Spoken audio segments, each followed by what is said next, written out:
Good morning. Sorry for the slight delay. I was shoving some breakfast in me. We are back with more of our place square. Yeah, the music you're listening to is Unop. This is his name is Radar, is the name of the album. I played some of his stuff before. It's good stuff. I like it. Obviously, just why it's on. I've got a playlist set up for today. It's going to be a couple of UNOT albums. Actually, this might not be His Name is Radar. I think His Name is Radar is the next one up. This might be Radiovision? Oh, Bioelectronica. My bad. This is Bioelectronica. His Name is Radar will be the next one. And then I think Radiovision? Music might want to lower the volume on it. Sure. Absolutely. We can do that. After a few UNOT albums, we have Wintergatan. Some more synthy stuff. And then I have the Bastion score soundtrack set up. So we got some good synths today. Couldn't understand you as well. Oh, well, hopefully that fixes it. If there's any other audio stuff, just let me know. I don't mind at all, and I do my best to monitor the levels, but I can't always tell if something's kind of muddling. And this is the only stream I do music to that isn't just like the game itself, so. But yeah, so I actually did not have to pull and fix anything between streams. Oh god, I didn't update the cooldown on that hydrate. Hang on. I'm gonna do this hydrate and I'm gonna change something quick.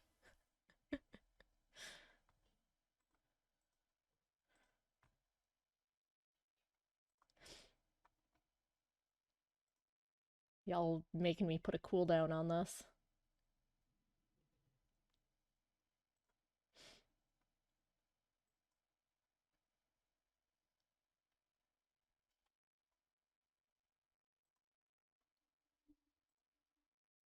There. Oops, sorry. Hydrating.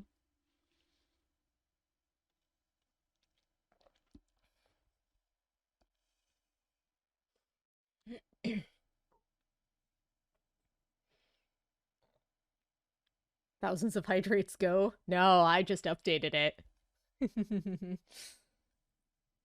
Thank you for reminding me I needed to do that. Actually, I should disable the Cult of the Lamb extension because we're done with that now. There we go.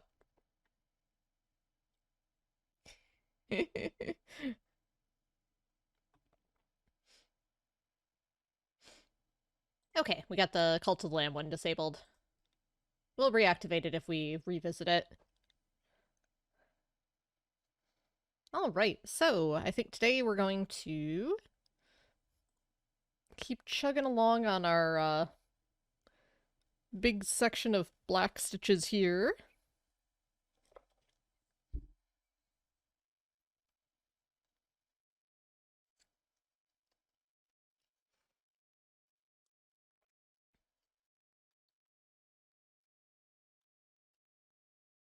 Cookie Dreams is making me chug a pool's worth of water. Yeah, that doesn't seem healthy.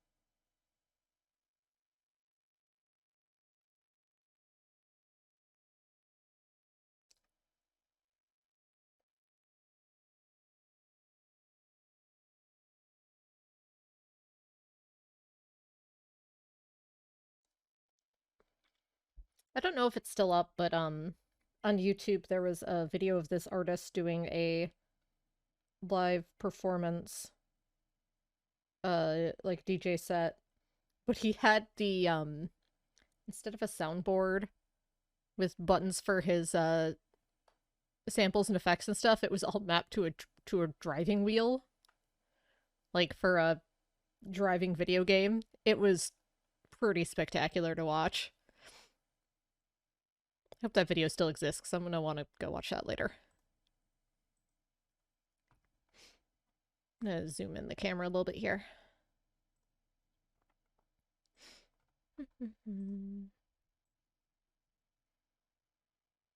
There we go.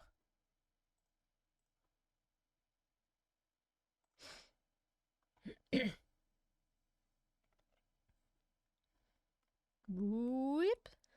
Just like Magic. Not Magic the Gathering. I've only streamed that one once or twice.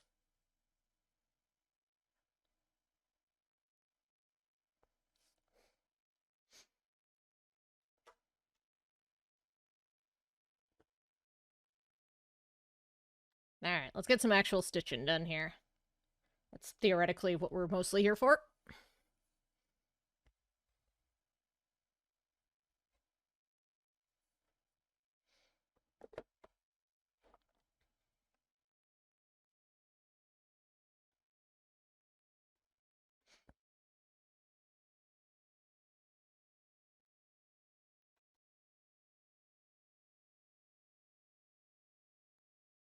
Still don't know what Killisoft is. I forgot to look it up.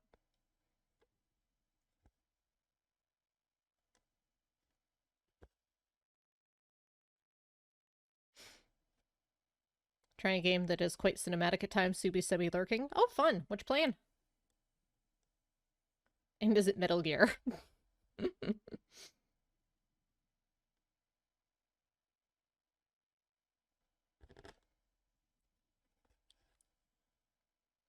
Or Castlevania, as previously discussed.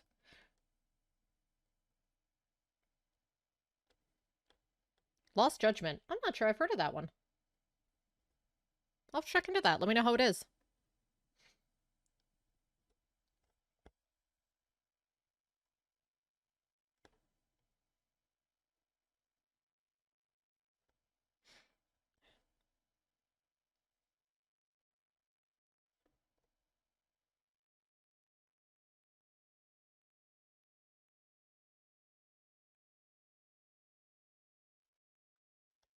Yakuza series spin-off. Oh, okay. That would explain the cinematicness quite nicely.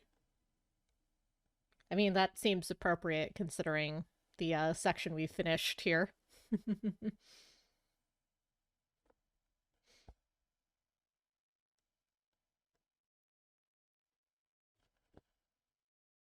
Play as a kung fu fighting detective? Okay, that does sound kind of awesome. From what I've heard of the Yakuza series, I need to look into it. It sounds like it might be fairly up my alley as long as I can get behind the controls and combat mechanics. So that's usually my potential hang up for action adventure stuff.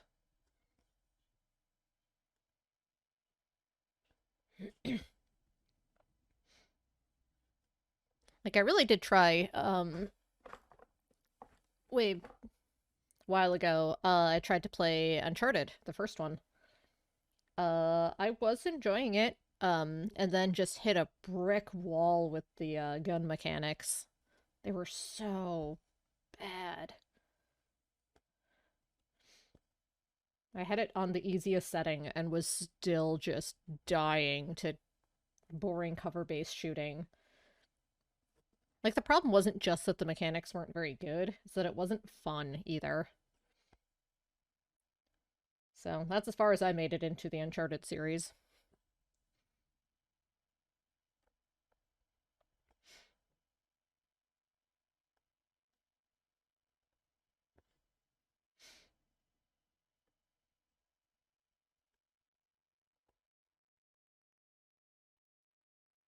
You get a detective Shiba dog at some point? Oh, amazing. One of the games I really want to stream, um, and I don't want to do it via emulator, so this is a in the future, if I ever get my hands on a streaming DS goal, is to stream Ghost Trick Phantom Detective. It's by the company that did Phoenix Wright, or by the studio that did Phoenix Wright. And you are a ghost and you can haunt things and you're trying to find out what happened to you, and it's amazing. There's a dog named Missile that's fantastic, which is what made me think of it.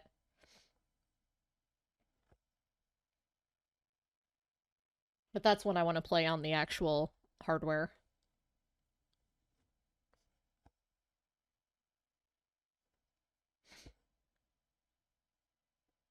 It's a lot of DS stuff I want to stream that I kind of need the actual hardware for, so that's still a long-term goal. Those jams, though, glad you're enjoying it. We've got a couple of his albums lined up here.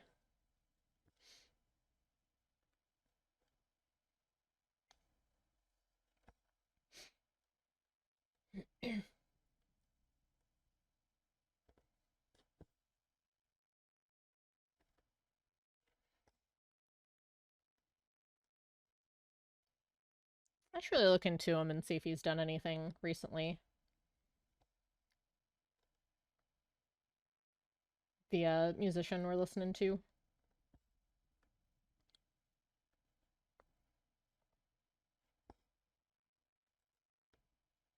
So the stuff I bought and downloaded is all from, oh goodness, at least 10 years ago?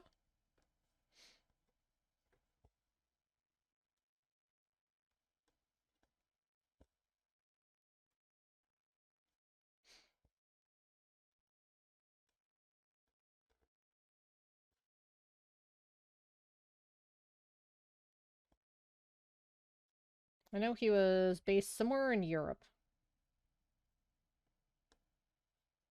Don't remember where off the top of my head.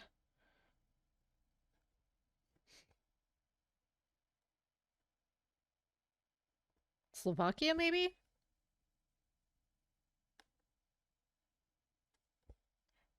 That was Bioelectronica. This is His Name is Radar.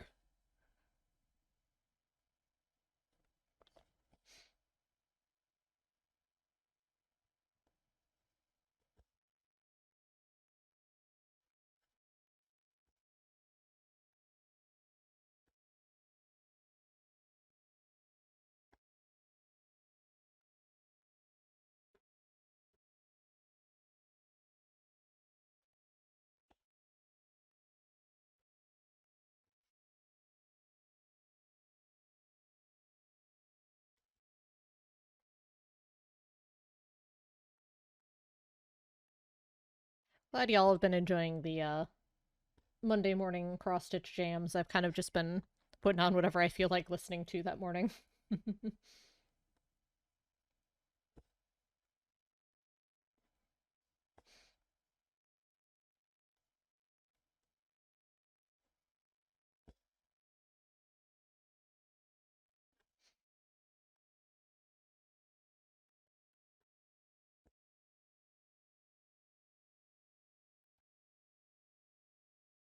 I have no shortage of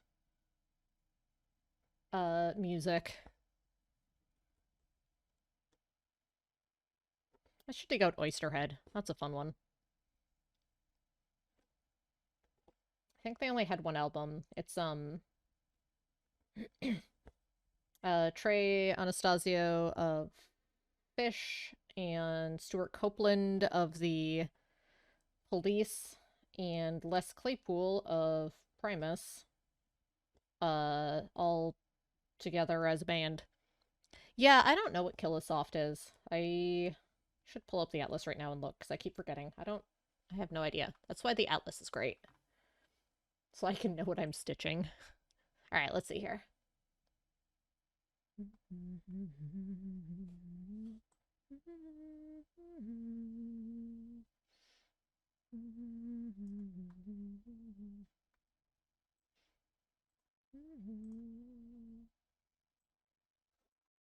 Alright, I gotta... Oh, right. This is how it works. Haha. There's a lot going on the atlas. Hang on, I have to find my section. It's around here somewhere.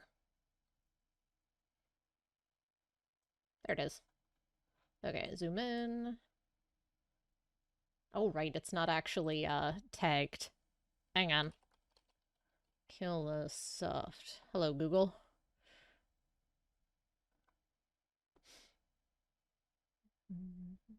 It's an indie game studio, from Colombia. Cool.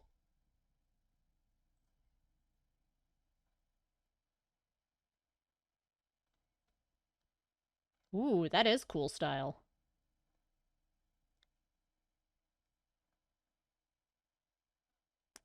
The,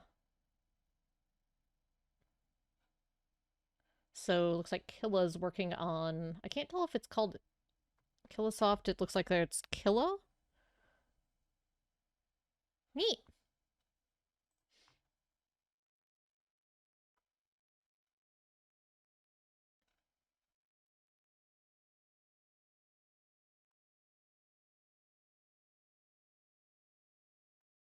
So I don't know if it's called Inner or Killa, but either way, I think the game is called Inner.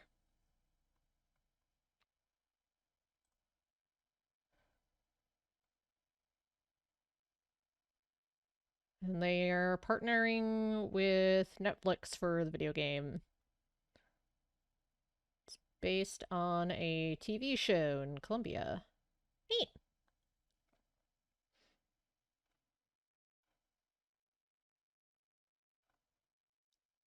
Okay, so the game looks like it's called Inner. It's based on La Casa de Papel. Looks like it's a heist style thing. Cool. I'm gonna have to keep an eye out for that. It's not my usual style of gameplay, but the games or the art style looks amazing. It'd be kind of fun to play something we found through the Our Place project from the square that we have. I got distracted and got ahead of myself on stitching. That's okay. We can fix that. We'll just do it slightly inefficiently. It'll be okay.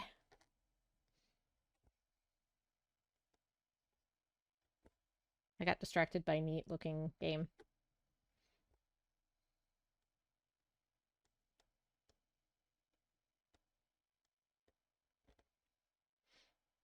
So I don't know what kind of release it'll have if it's being done in conjunction with Netflix. It doesn't look like it's going to be like a smaller mobile thing like they've been having for the Netflix gaming. By the way, if you have Netflix and you log into their app on mobile or phone, they have video games you can play. There's some good ones on there. It's weird and it's something they haven't really publicized much, but interesting. Just a heads up, I guess, if that applies to you. Most people have discovered it from logging in on a mobile device and going, wait, what? Why is it telling me that there are these games I can play?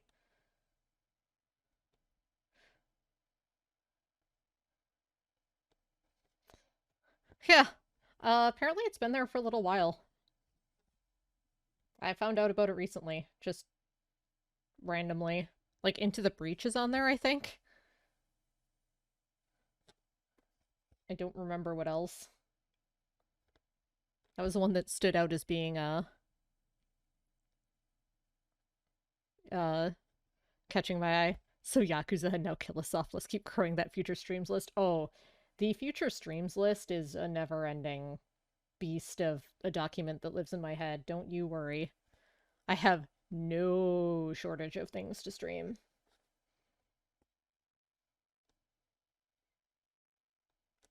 Between things I haven't played, things I have played, things that are out and I own, things that aren't out yet.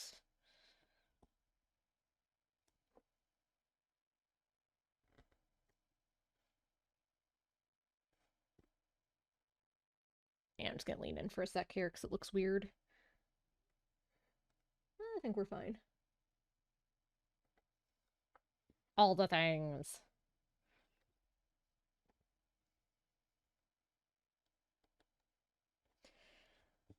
I mean, plus our stable of stuff that we can just bust out in a moment's notice, like Islanders or Slay the Spire or Dorf Romantique. Could always go back to FTL. We'll revisit Darkest Dungeon 2 at some point. I've just been letting that one kind of make its way through early access for a bit.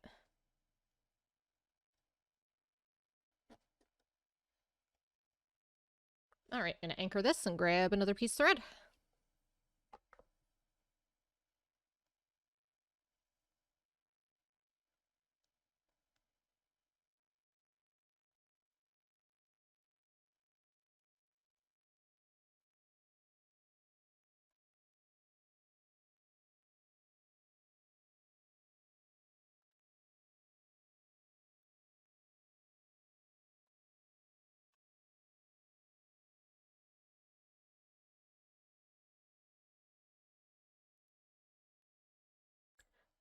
But definitely near the top of the list for soon TM is Tokyo Jungle. That one I'm excited to stream. Oops. But I'll probably... that one I won't play all the way through. For one, I've never beat the campaign, and I don't think I will. But that's one I'll probably just do a few streams of. But that's a good one to kind of just slot in between other stuff.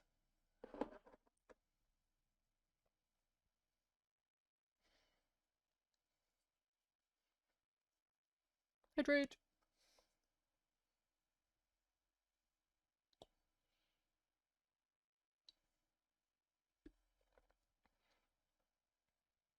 Tokyo Jungle is a indie game on PlayStation 3. I don't know if it's on anything else. It might be on some of the other PlayStation family stuff via PSN, because it was a download title. But it is post-apocalyptic future Tokyo, and you are playing as, every time you play, you pick an animal species, and you are basically trying to survive. And, mate and go through future generations. Kind of like a little more grounded of a cubivore, actually. But what's cool is depending on what animal you are, affects your gameplay. Not only your speed and power and etc., but if you're an herbivore, it's more of a stealth game. If you're a carnivore, it's more of a hunting game. It's very, very cool. I'm not terribly, terribly good at it, but it's very fun, and I'm looking forward to showing it off, because that's one that I feel was a bit underrated. It's weird, but very, very good. And that was the main driving factor for me figuring out how to get good streaming quality for the PS3. And that's all set, but that was right around Cult of the Lamb releasing, so that one took priority, being a newer game that I was super excited to check out, which is why we're kind of jumping straight into Played Up. Because that one's also very, very recent. And that one has some co-op potential too, so that could be fun. So that's one that I want to jump on while it's still more recent, especially with the potential of getting some, if people want to do some co-op.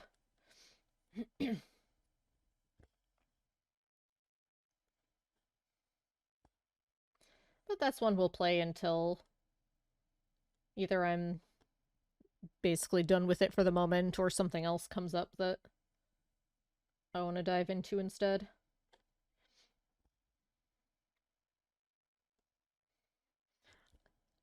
I appreciate that I am able to just kind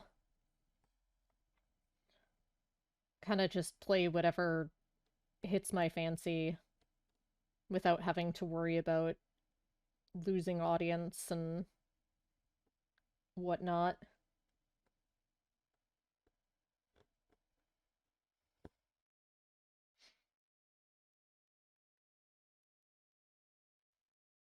It is immensely heartening, and it means a lot to me that people will stick around just to hang out no matter what I'm playing, so I don't have to sweat what's popular, what if I change games and everyone leaves. I mean, that was very much on purpose, because I kind of structured the stream to be that way and was kind of upfront about that, but still, I'm so stoked. I've been seeing very slow but steady channel growth, even just variety streaming.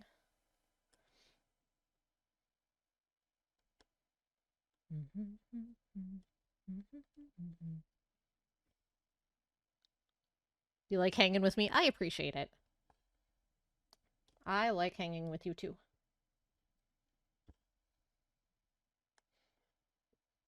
I love that we have been growing a little community of awesome people. Like just a very chill, nice group of people. We can hang out and play games and chat about random nonsense. It's great.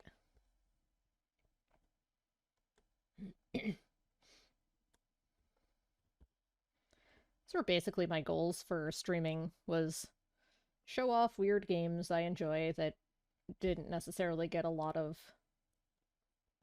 that I feel are underrated or don't have a lot of footage out there, and also just create another little corner of the internet that's just nice to hang out,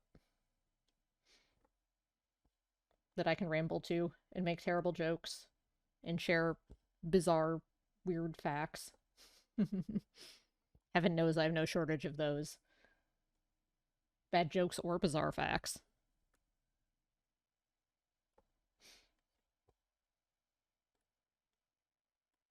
Plus, it actually has been a lot of fun doing the story-based games once in a while, and do some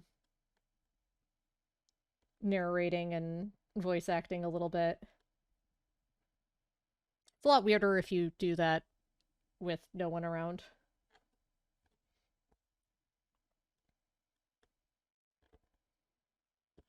And it's been a fun way for me to find some new games too, from what people have recommended.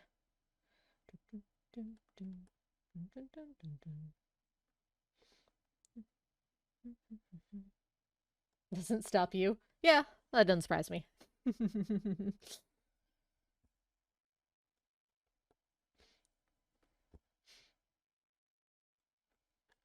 We should eventually. I know it won't be for a couple weeks because I know you're on mobile for a little bit. We need to do another Don't Starve together at some point. Once life calms down a little bit.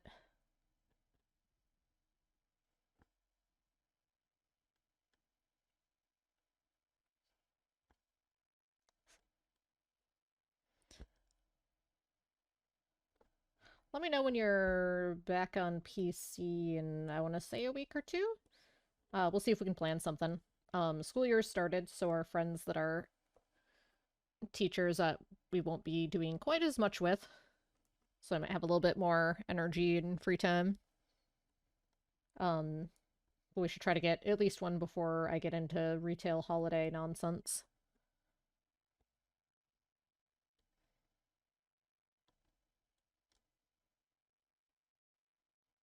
Yeah, life is oof indeed.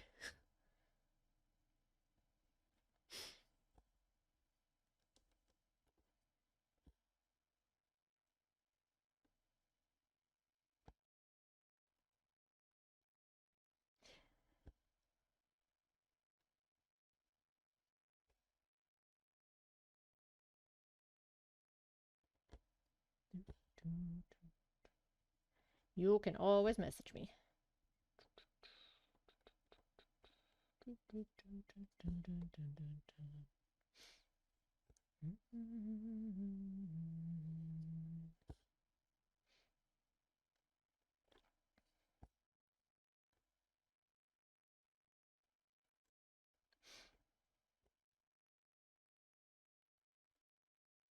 The one thing that's silly that I would love to be able to do more often in a different way is I've actually really enjoyed uh the silly sponsored stream stuff, because the stuff that's come up has actually been a lot of fun to play and stream. Um, but I would love to get to the point where I get more of a flat sponsorship plus goal stuff beyond that, and not having to like major shill and hit minimum goals to get anything from it, because it's actually been a lot of fun. I'm still playing that Star Trek game.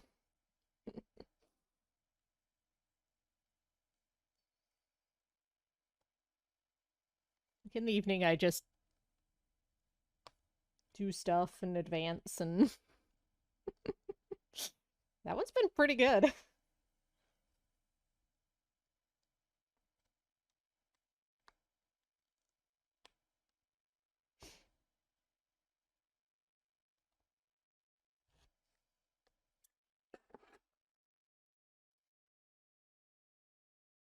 Someday I will have mud on my team.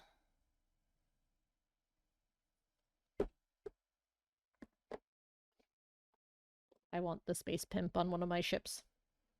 Yeah, I heard level 15 is when people can attack your base. I'm on 14 and have been making sure my defenses are set.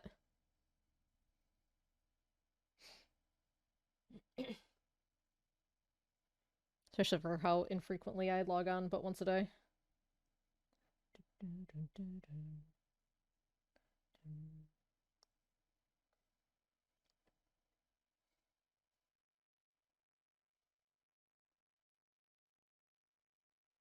I'll go through a couple more strands of black and then we'll see what we got next.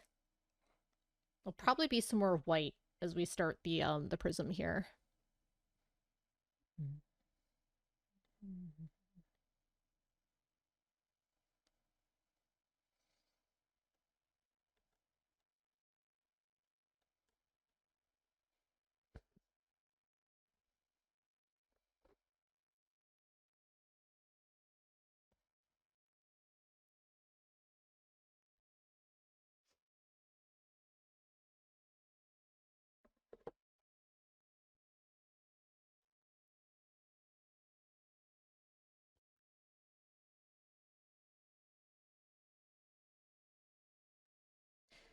Other than Played Up and Tokyo Jungle at some point, I don't have a ton set in stone lined up for streaming. I like being able to just kind of pick something and run with it. Um, I did pick up on GOG sale some of the Apogee classic games I played growing up that I had shareware versions of on a CD. They were like $1 each.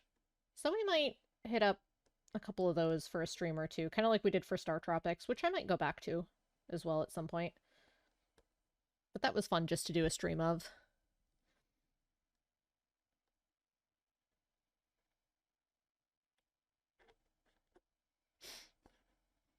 Sketch out some stuff to paint when we go cat sit at the other place. Oh, fun.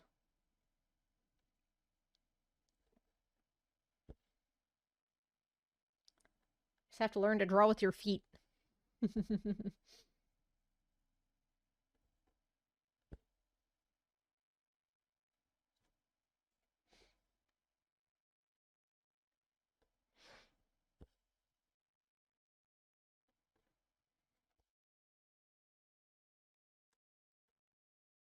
Oh.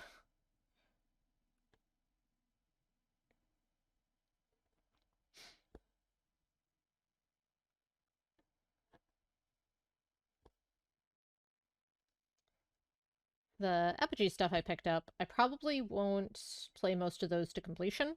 They're of variable quality and difficulty. Because like Commander Keen 4, um, I played all the way through because I knew that one held up and I'd beat that one before. Um, yes, you have told me plans for the painting set. I'm excited. Different Arceus Pokemon.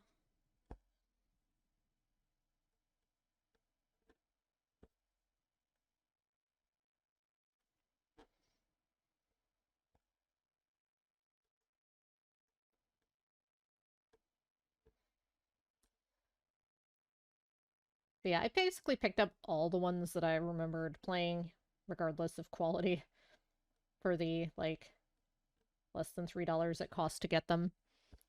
Uh, like, Biomenace is fine. That one I won't make it terribly, terribly far into. Monster Bash is fun. I might make it through a chapter or two, but that definitely hits a point where it gets too difficult. That's a tricky game. It was a very tough game. It's very cool, though. I'll definitely show it off. Secret Agent I have beaten, but it's sort of mediocre. Crystal Caves was fun. We'll see if that one holds up.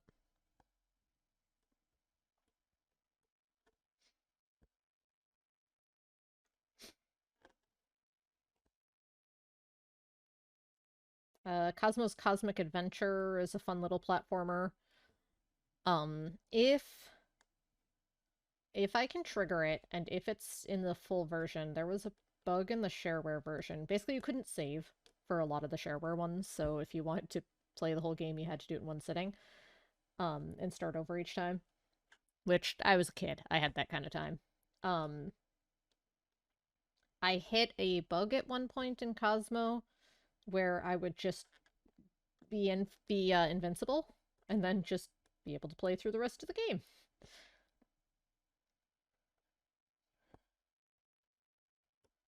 So if that happens on the full version, we may play it all the way through.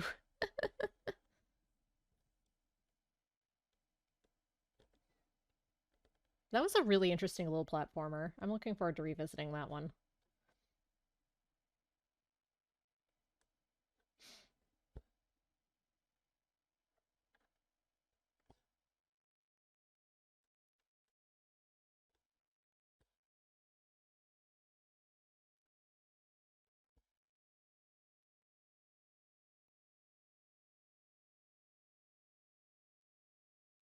I'm trying to think what else I picked up.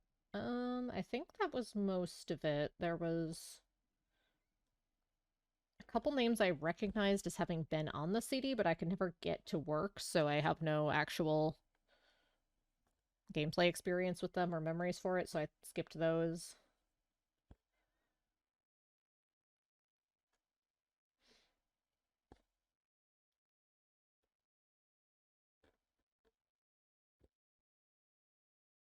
It'll be fun revisiting some of those. I'll probably dedicate a full stream to a couple of them, like Cosmo, and maybe Monster Mash or Monster Bash. And the ones that aren't as strong, I might just do like a little bit of a showcase and move on. Like a Secret Agent. And Biomenace. Biomenace I think was okay, I just wasn't good at it.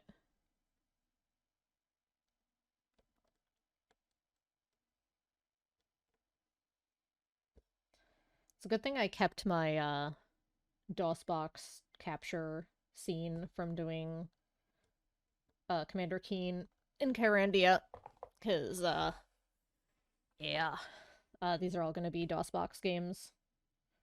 And I remember what a bear that was to set up for Commander Keen to get that to capture, so I'm glad I still have that.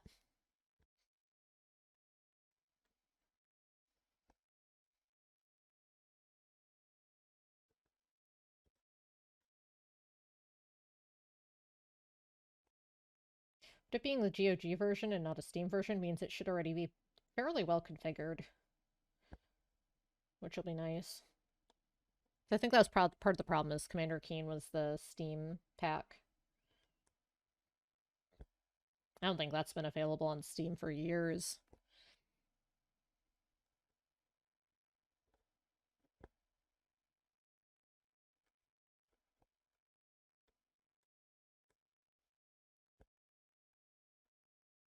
id Software is weird about their old licenses and games.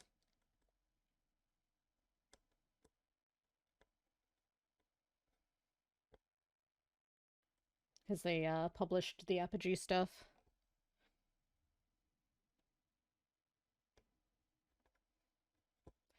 These were all games that you could get shareware versions on 3.5-inch floppy diskettes.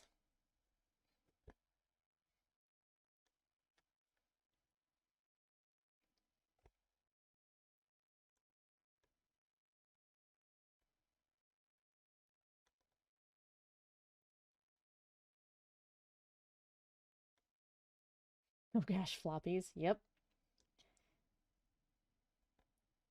That highly stable of storage media.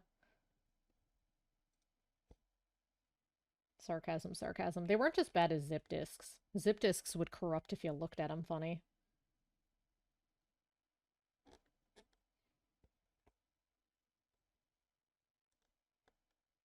As long as you kept them away from magnets, the 3.5 floppies were usually not too bad for randomly corrupting.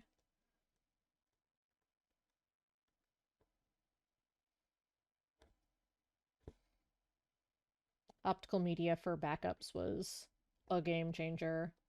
I mean, that'll still degrade over time because of the physical plastic, but man, it lasts a lot longer than the magnetic media did.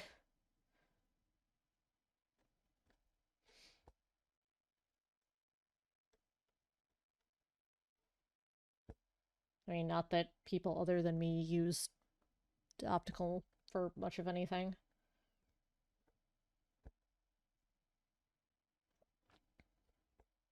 All right, let's anchor this and start on probably here.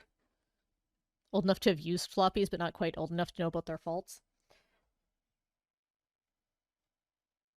Well, it was magnetic. They were called floppies because the disk itself that was the read write was flexible, and it was in the floppy casing. Um, but they were fragile because they were physically kind of fragile.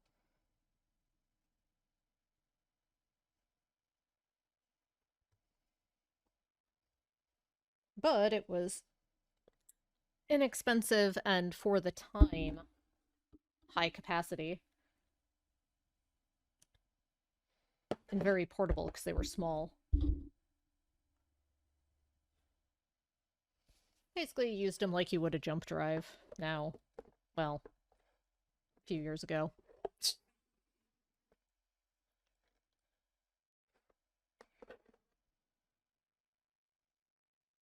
I still use jump drives a lot, but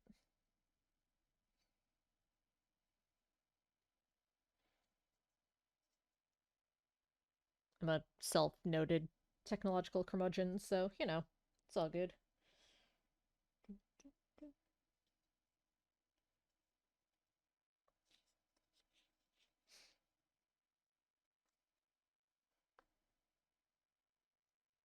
Do people not? So much of stuff is cloud and digital and um just internet cloud sort of stuff because of storage for that being cheap or free and internet speeds being much better. That you can upload and download stuff a lot faster. So that's way more common. All right, let's get some white. Start doing the prism here.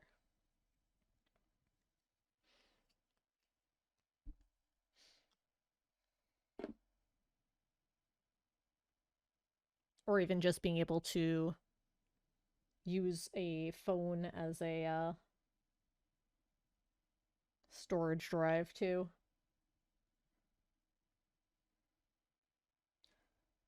But Dropbox and Google Drive are a lot more common now. Or just emailing stuff, like just full files.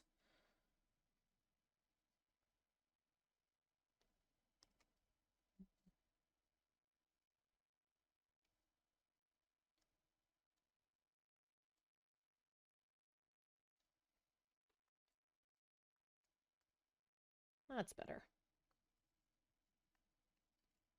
Thought I had a longer bit cut here.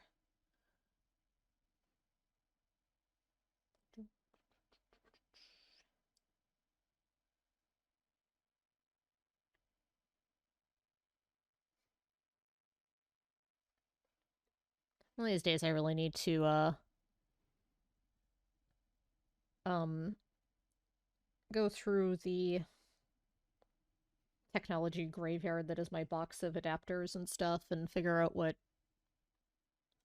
At least get rid of duplicate adapters and stuff, because the further away we get from them, the more I feel like I should hang on to weird stuff just in case. But, you know.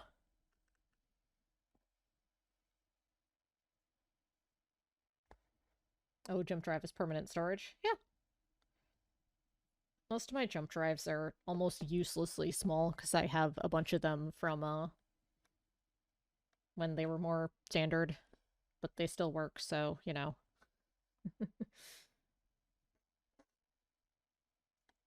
I should clean some of that out too.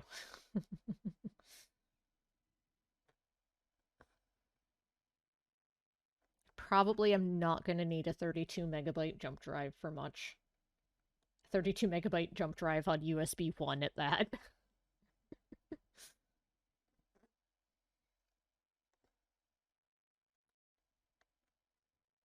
That's also beat to crap from being in a backpack.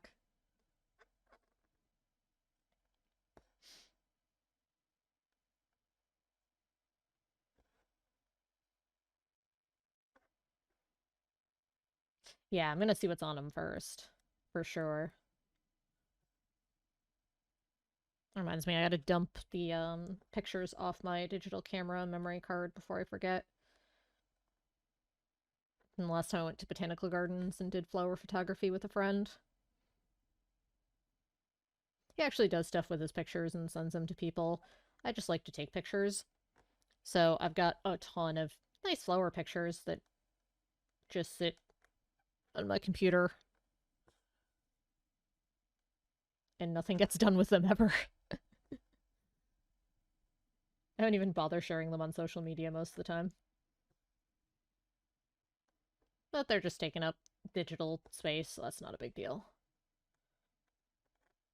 Every now and then I need one for something. I might do some more cross-stitch patterns. I did a couple. That was kind of fun. There's a lot of work to convert it and lower my color count and everything. I want to do some more of those, but I want to pick up...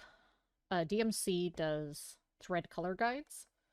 There's some printed ones with the colors printed, but they do some with thread samples that are more expensive and they're not always in stock.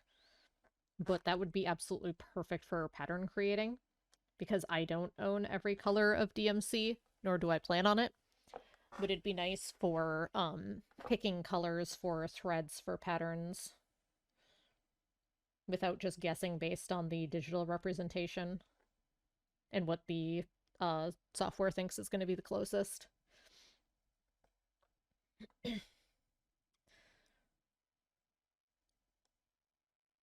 Because I want to retouch the flower patterns I did before I put them back online and make them available.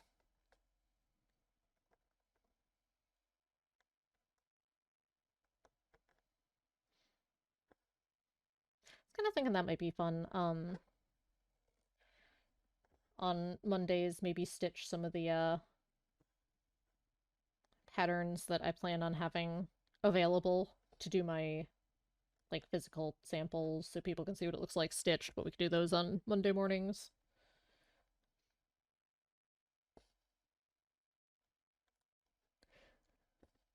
I've also got some personal projects that I want to design and stitch for the house.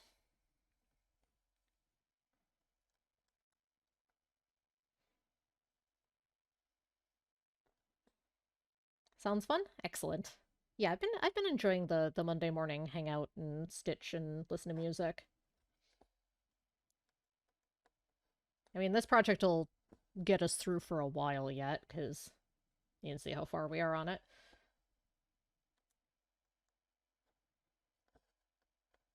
But this setup, janky as it is, has been working pretty well. I've got it kind of figured out where it's fairly comfortable as well.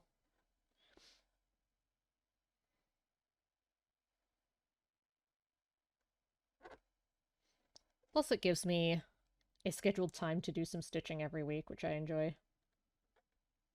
It gives me a firm reason to bust everything out and set up.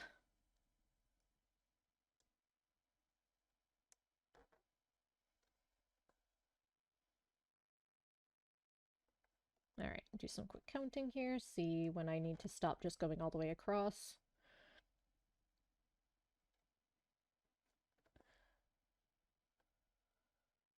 Think of a cross stitch saw on Tumblr once, something along the lines of, you mean I have to actually write my fanfiction? Yeah.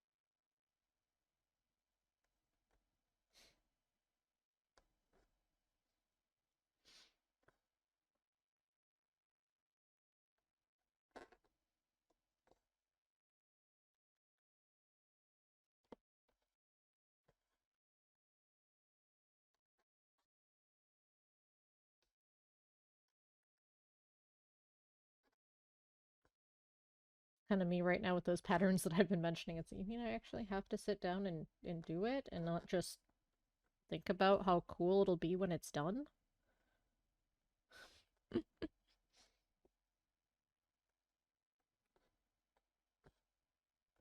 When I'm done today, I'm gonna look into that floss guide, because I think that's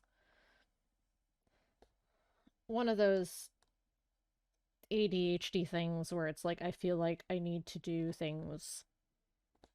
Like I have an idea of the order things need to be done, and if I hit a roadblock, it just stops.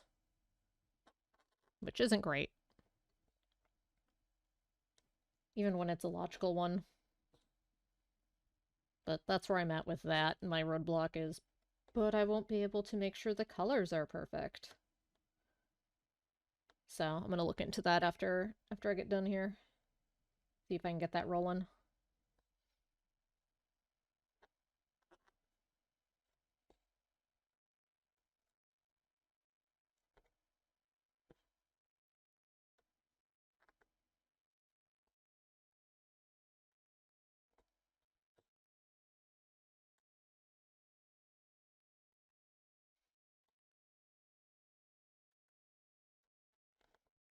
Roadblocks do suck. It's one of those things where knowing too much about a potential project can slow you down because you feel like you have to have all of the steps set up before you go. Whereas if it's something that you don't know as well, you're more willing to just figure it out as you go. So you're more likely to actually just jump in and get going and you'll figure it out. But it's something I've been cognizant of and aware of and trying to manage a bit better.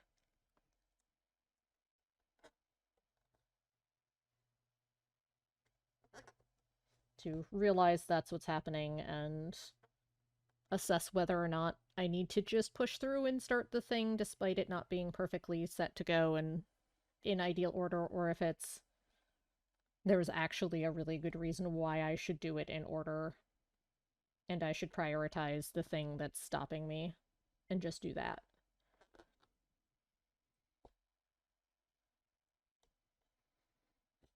I'm trying, man. I'm trying. The struggle is real.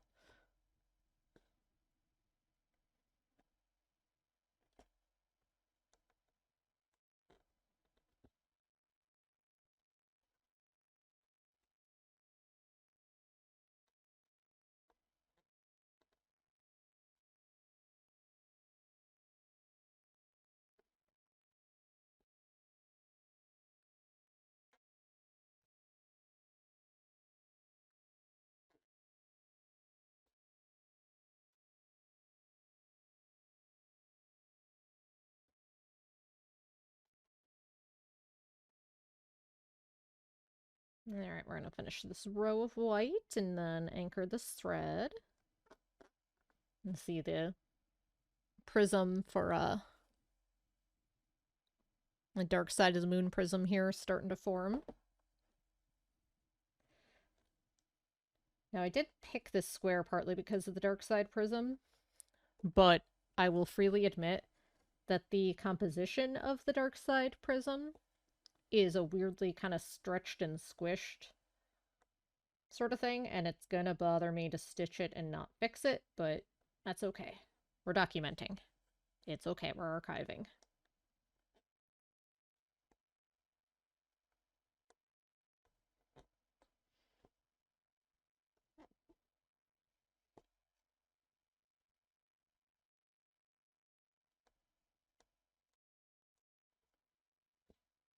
Yeah, perfect.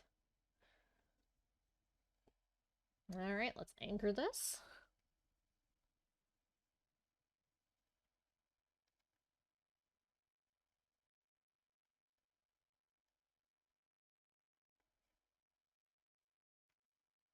I think I'm going to do at least one more thread worth of white, just making my way down. I don't want to go too... Well, we'll see. White on white is easy to miss a stitch and miss some counting. So I might do some of the other stuff around it and kind of work my way down like I have been. So again, just more accountability and counting as we go. Minimize mistakes.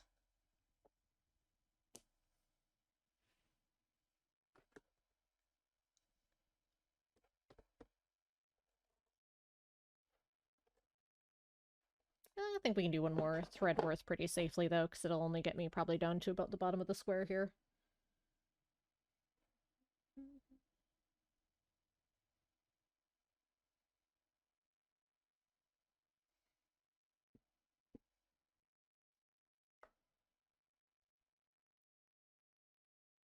Grab a fresh strand here.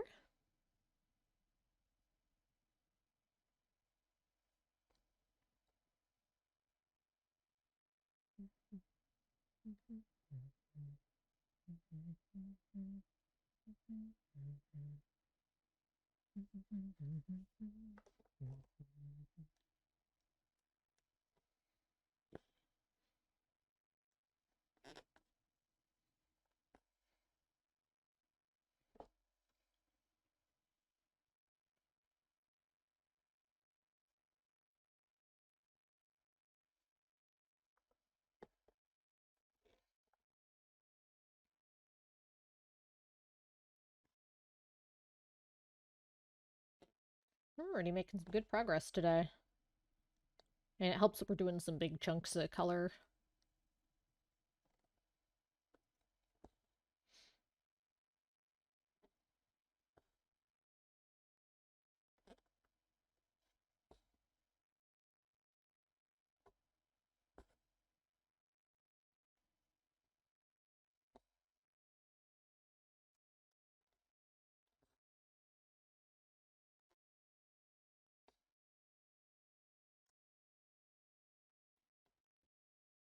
It's also the sort of thing where if I go too far down, something will change, like it switches to 4 instead of 5 across. If I get too far ahead, I'll miss it and have to just pull and redo all of it anyway. Kind of like when I did this line and missed the gap and had to undo and redo a bit.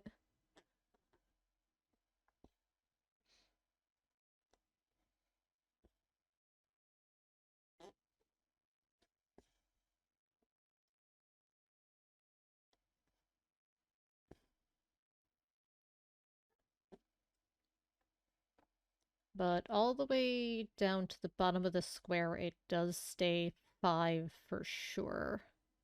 Okay.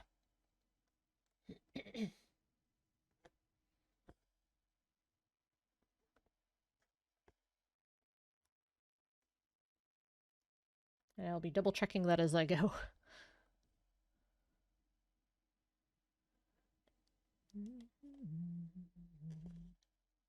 When I get to the end of this 5, I'm gonna Do a quick count.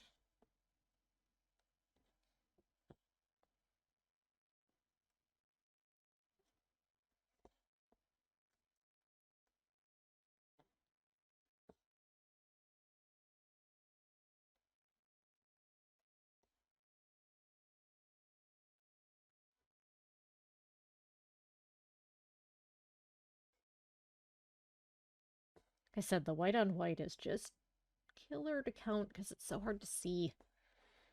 At first glance, I thought I had 4 stitches there. Nope, it's 5. So if I do too much white on white, I'll go cross-eyed.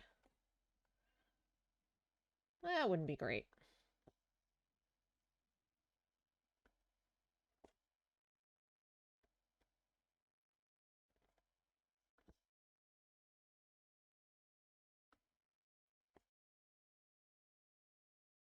Alright, so I'm hitting the edge of this square 3 up. Perfect. Good, good, good.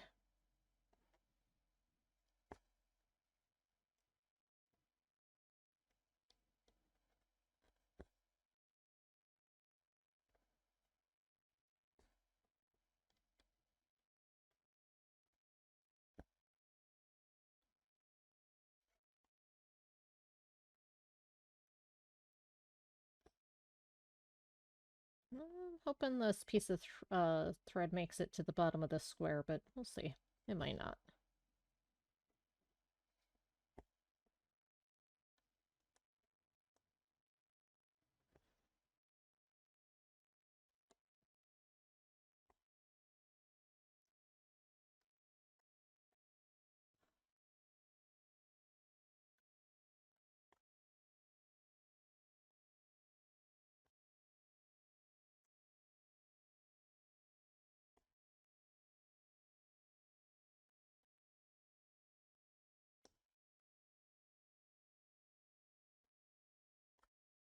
I figure we'll make it to the end of this strand, and then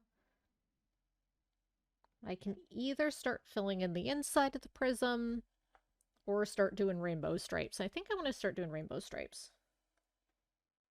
Because I can do some of the rainbow stripes, extend the prism outline, and then do more of the interior kind of in one go.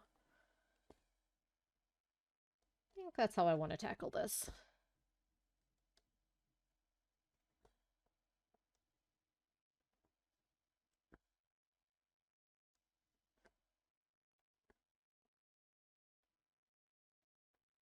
That was the end of the UNOT portion of the playlist. We are now going to listen to Vintergatan.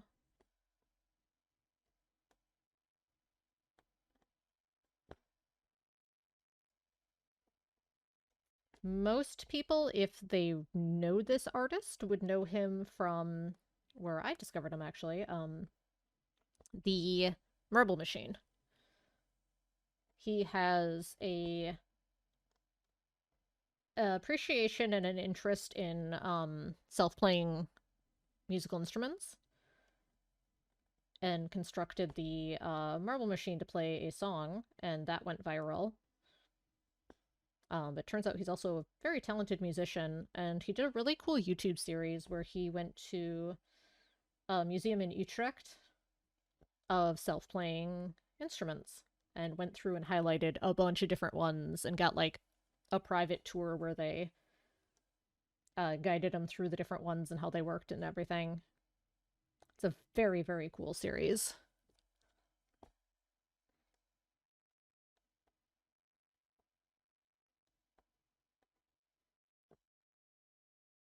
He is, I want to say Swedish. Last I had heard, he had a studio in southern France, but that was a number of years ago.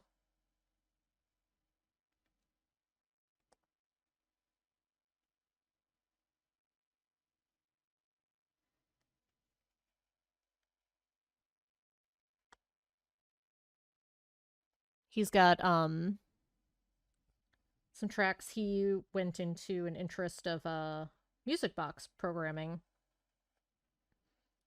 and he has some songs that are with music boxes that he built and programmed the tracks for that he'll play against with other instruments.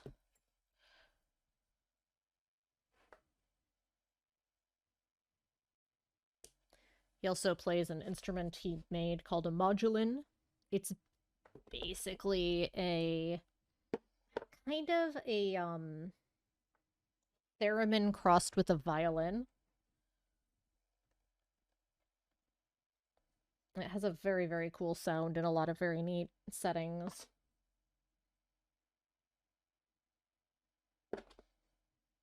Yeah, it's real cool. And he actually goes through like the whole process of building that instrument and programming it and that sort of thing. One thing that's very neat is he does a lot of going through the process stuff. He had been, I don't know if he still is, but he was working on an updated version of the Marble Machine and fully documenting it on YouTube as he went through the process of designing it and the different builds and testing.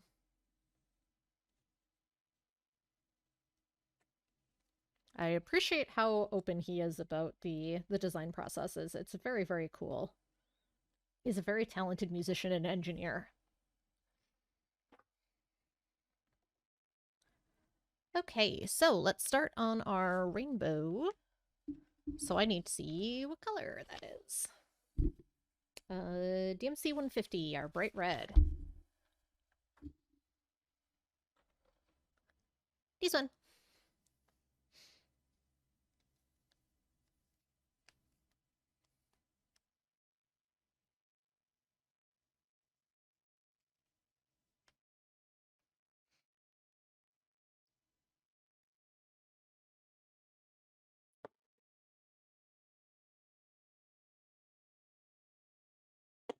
I also figured this album would pair nicely after Unot.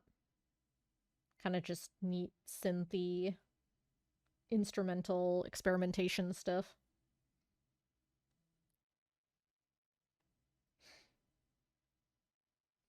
Which is why we're listening to the Bastion soundtrack after this.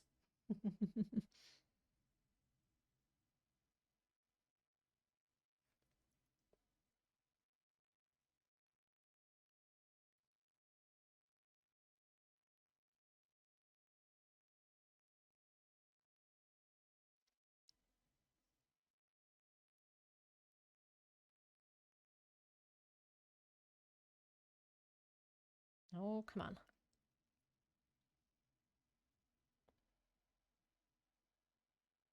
There we go. Thread's being stubborn and didn't want to thread on the needle. Probably could have cut a longer piece, but that's okay. Smaller pieces mean less to pull if I mess up.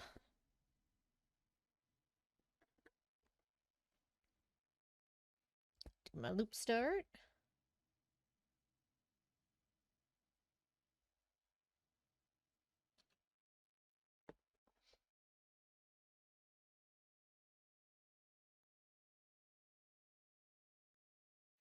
We had a couple rows of real easy stitching where we just go straight across and back.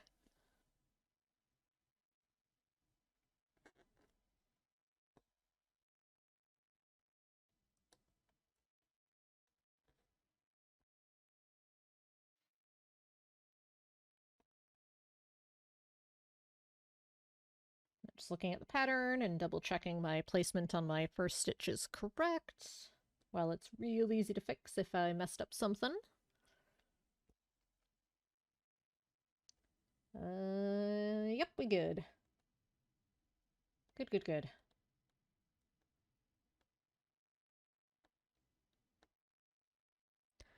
And as usual, sometime either during the stream or after the stream, I'm sure I'll notice something that I missed or messed up, and we'll fix it. I just expect that to be part of the process for something like this. A couple of my crosses looked weird, and I want to make sure they were all going the right way.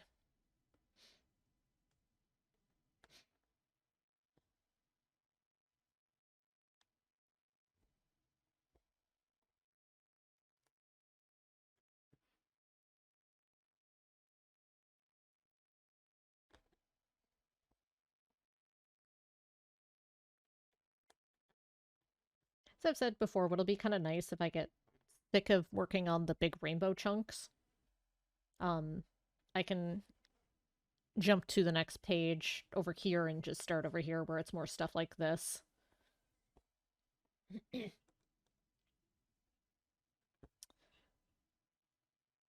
I believe the percussion on this track is typewriter.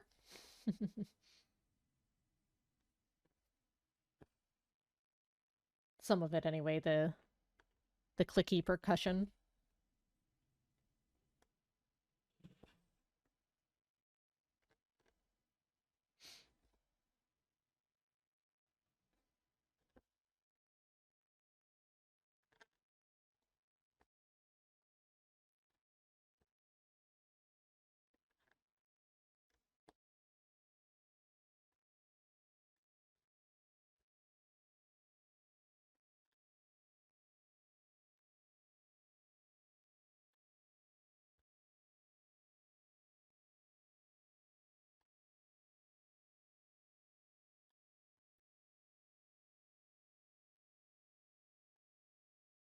One of those musicians that, like you not, that is a delightful combination of synth instrumentation, real life instrumentation, and things that make nice noises.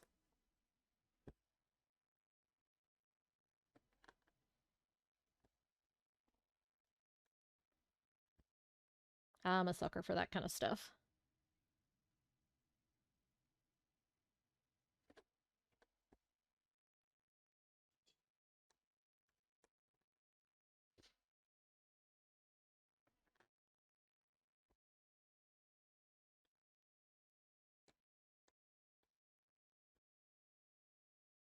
I should really pick up the Bullet album digitally to play for us at some point.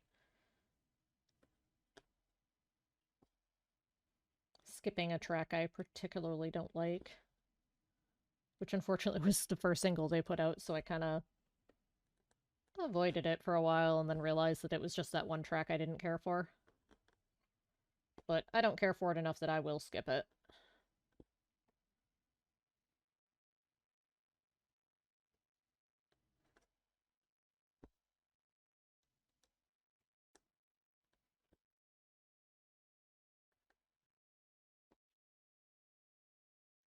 But I just keep forgetting to pick it up.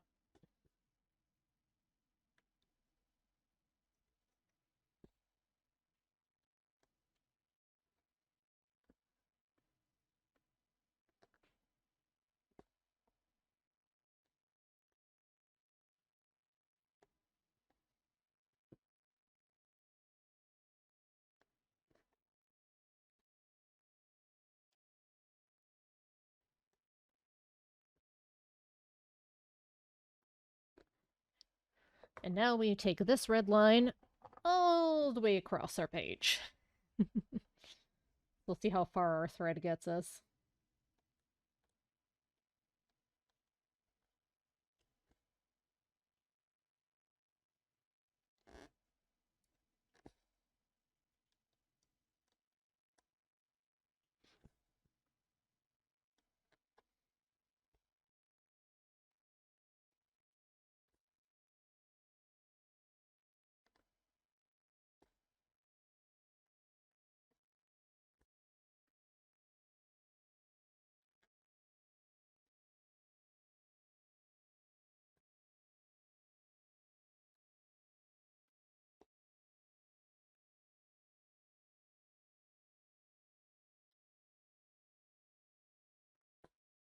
Ah, vibraphone. Such a neat sounding instrument.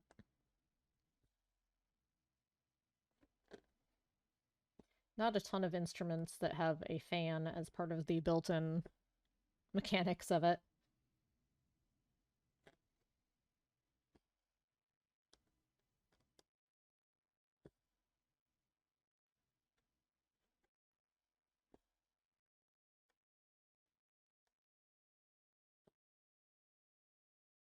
I mean, kinda organ, but that's traditionally bellows.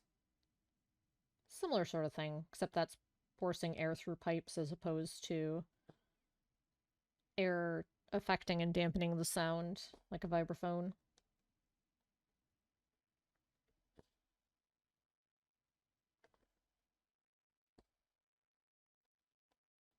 Like, thinking about it logistically, the vibraphone is a weird instrument.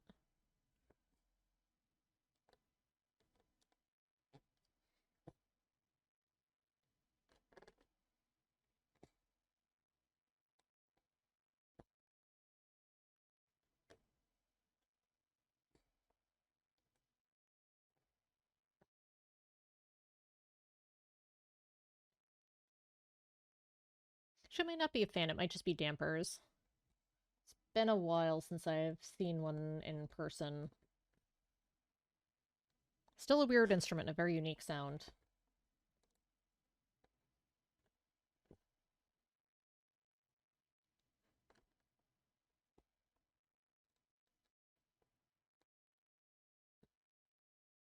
Sounds like also, hammered dulcimer in this track.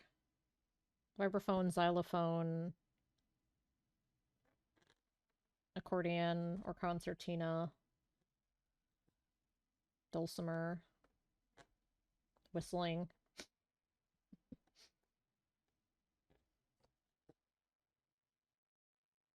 Traditional drum set.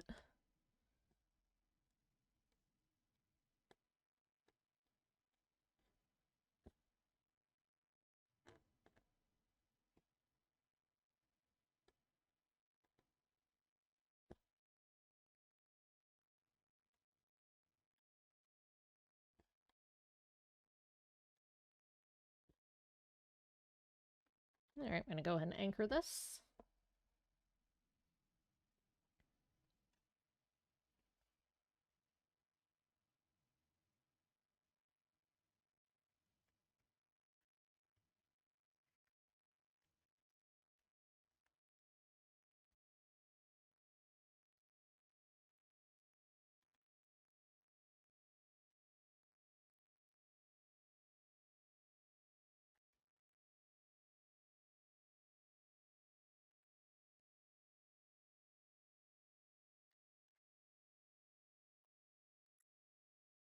Alright, let's get this trimmed so we can grab another one.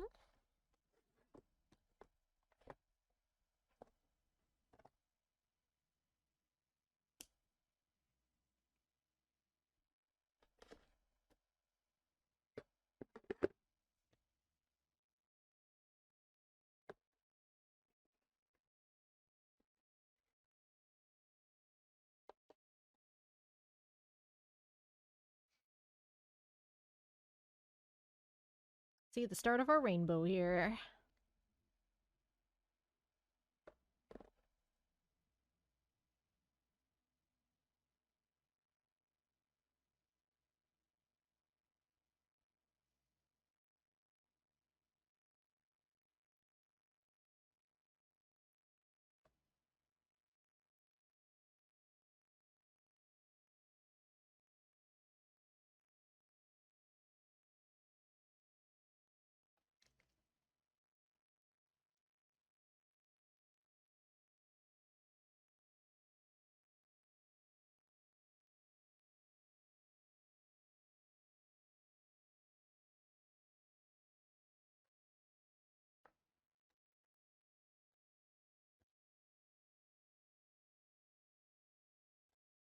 Alright, do our loop start to anchor.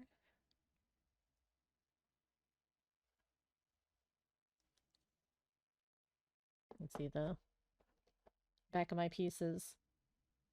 Not the messiest, but not the tidiest. But everything's secure, so that's the important part. It's not gonna fall apart. And it's not too bulky. That's the word I'm looking for. Bulky. That's a good word.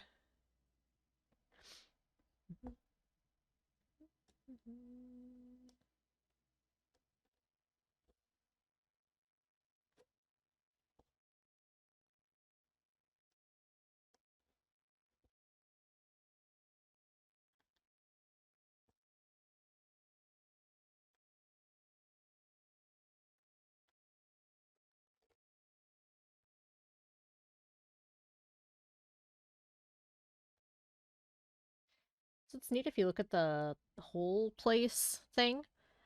We've actually got like the lower half of this Yakuza box. This is part of a different character that we've just got the very bottom of.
Good old harp synth.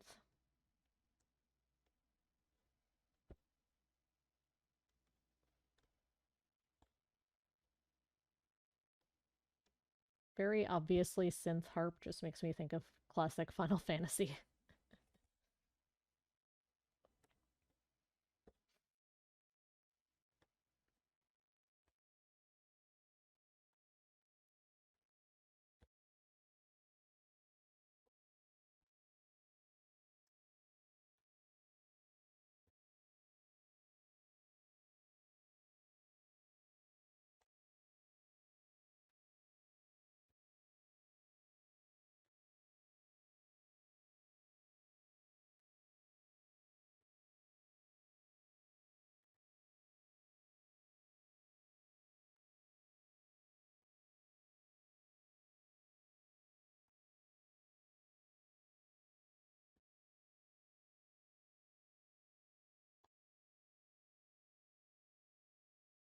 As usual, look how fast it goes when it's all one color and in just relatively straight lines.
Alright, so we're going partway back across with this, but there's... Next one down only has 3, so I'm gonna quick pick up those 3. Well, we're right here.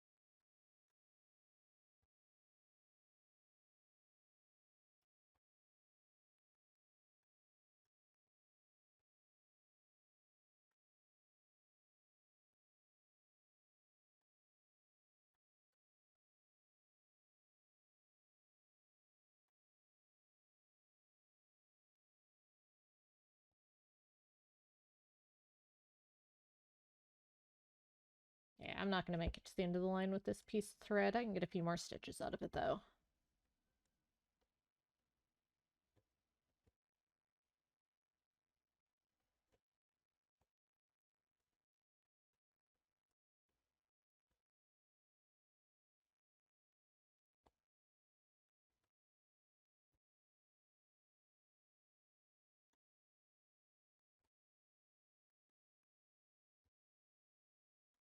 Probably one more, and then we'll anchor it and grab another piece.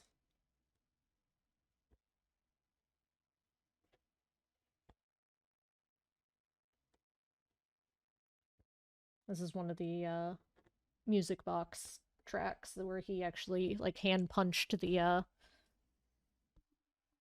paper or the cardboard for it and built the music box.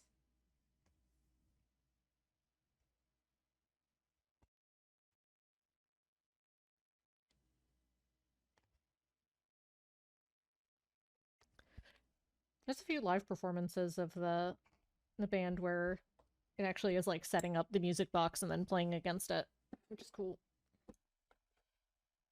I have a very cool live album I'll play sometime.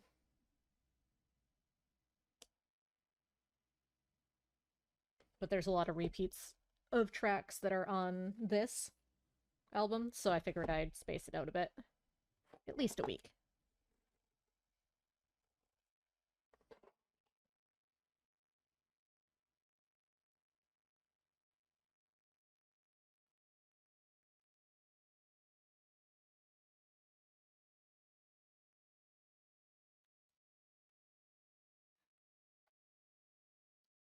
So I initially had it queued up after this one and then looked at the track listing and went, let's give it a little bit of space.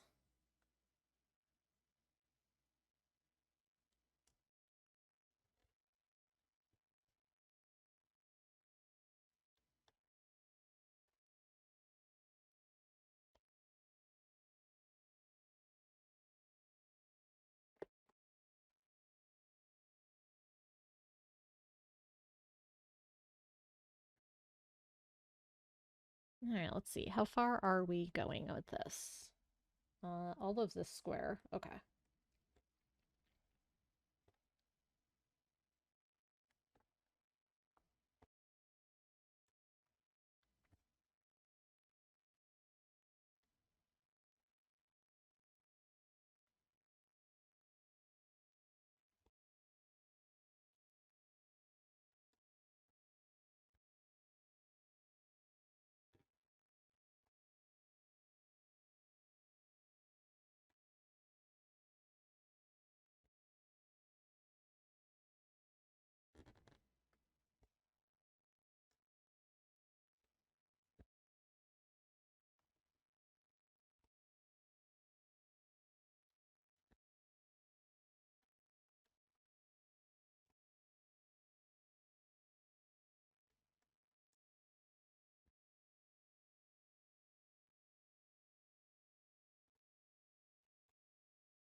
So much of their stuff is just so positive and hopeful and joyful. Like, he's done some more melancholy stuff too, but it still has kind of a hopeful feel to it.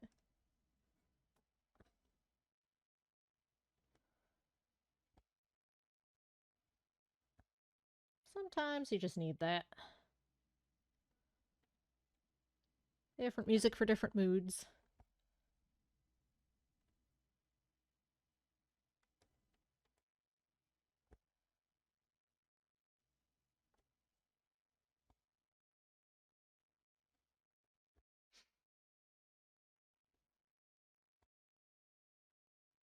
Alright, I should actually be counting this because now I'm in territory where I'm getting close to...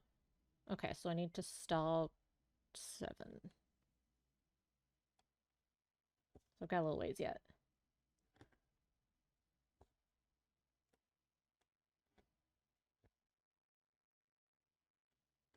It's another music box one. This version is neat. He does a version with his modulin where he plays that against this music box background, and it is my favorite version of that song. It's one of my favorite tracks he's done, actually. This version's very pretty too. I don't remember the name of the instrument he uses. It's basically a small keyboard that you blow into.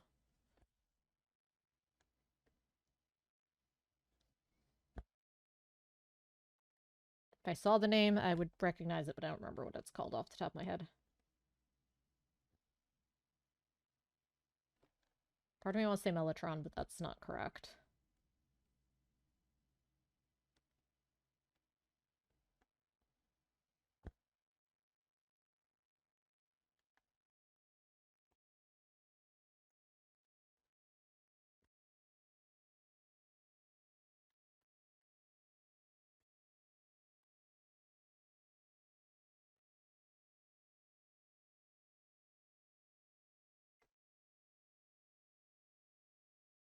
One, two, three. Okay, perfect. Let's anchor this and we'll grab the next color down.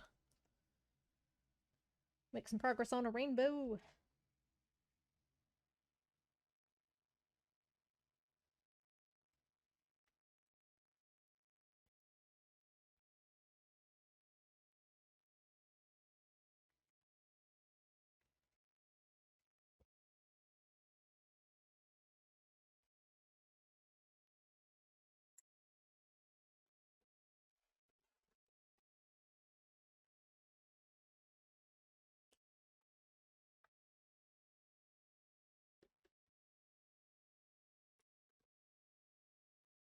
This is all still just music box, obviously.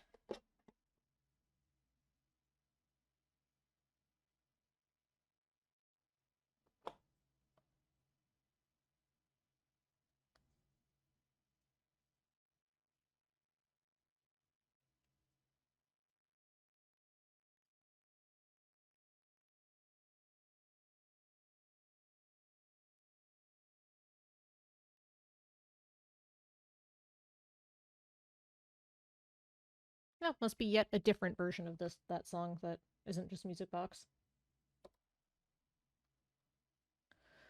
That's okay. Alright, filled in plus sign, URDMC 606 dot. Is that this one? It is this one.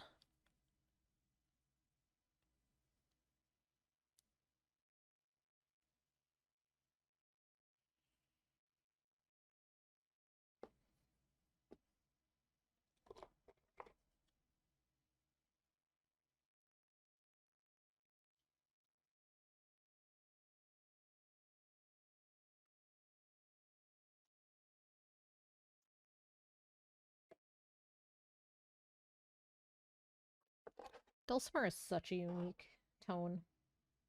It's a very cool instrument. Plus you get to just hit the strings with little hammers, which is why it's hammered dulcimer.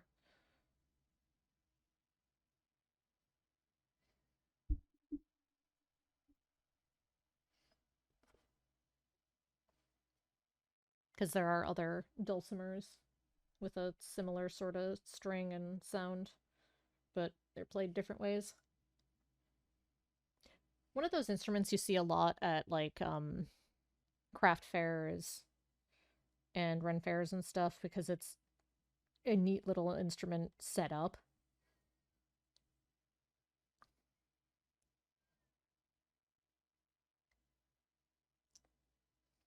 It's a very aesthetically pleasing instrument to watch played.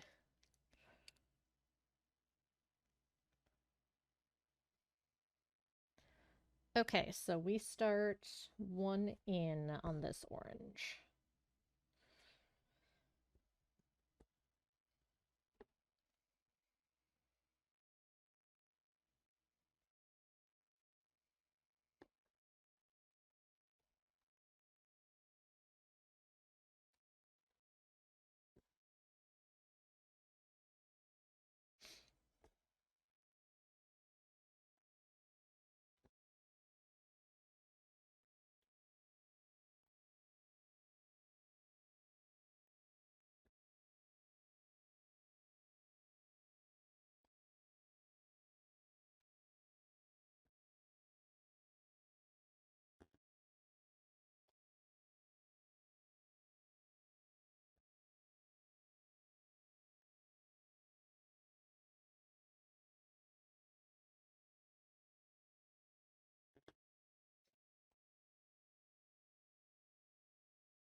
Now it's starting to look more like a rainbow and not just a red line.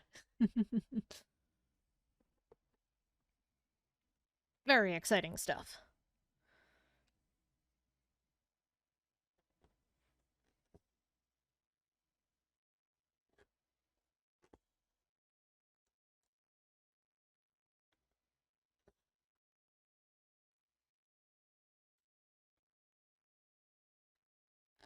The most exciting.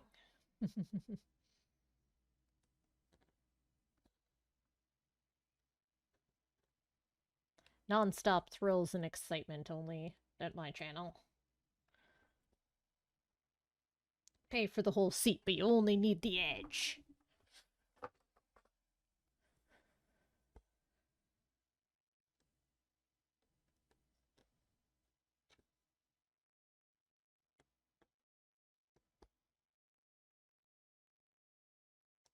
Which is a very, very silly marketing tagline for a horror or suspense film, and I love it.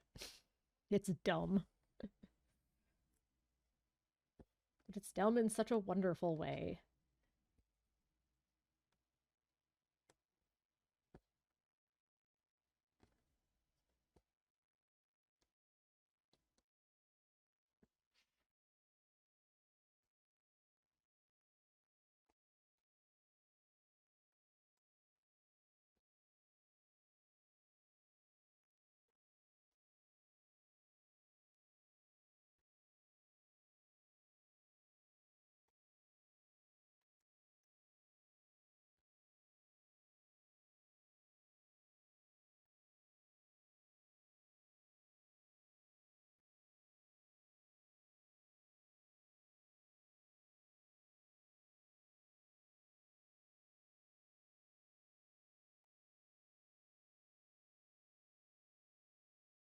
Untwist my thread there. It's getting to be a bit out of control. There we go.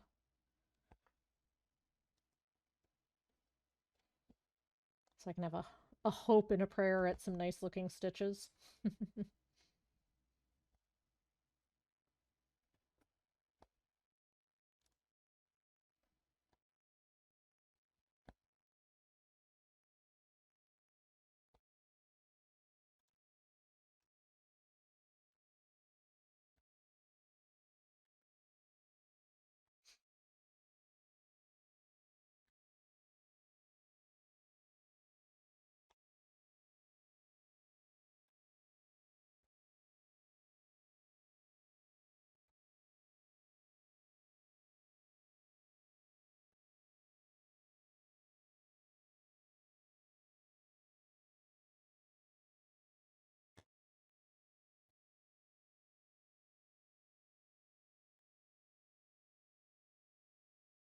There we go.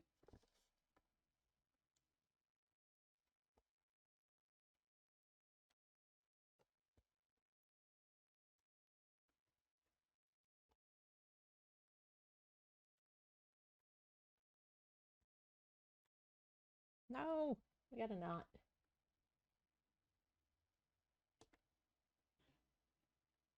It's a fairly nasty one. All right, hang on. I'm gonna fix it.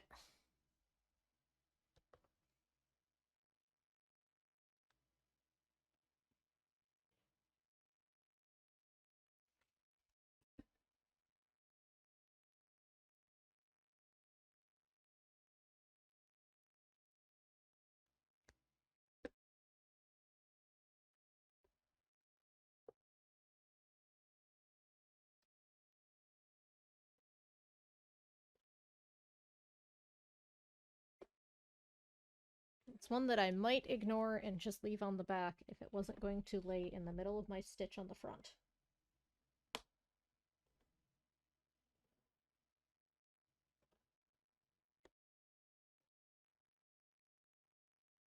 I think I'm going to, that's a pretty nasty one. I think I'm going to cheese it a little bit. I'm going to loop the thread underneath and get the knot to be on the back. And keep going. But I definitely don't want it to be in part of my stitch on the front.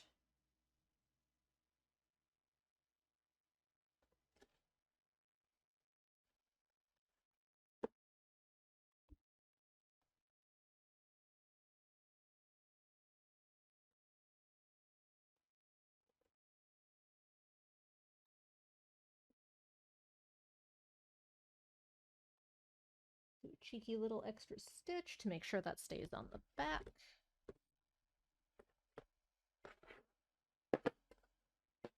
It's one of those things where as long as it looks nice on the front and it doesn't cause too much of a mess or instability, yeah, roll with it. There. Not safely hidden and secured on the back. No one will ever know except me and the entire internet.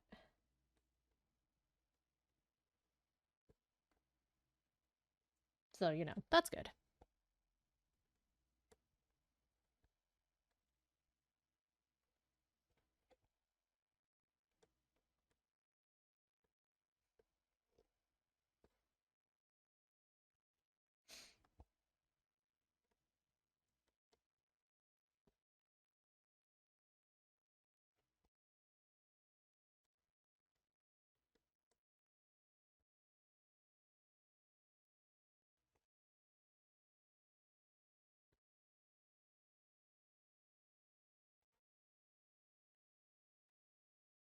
Bet you weren't expecting kick-ass guitars on this album.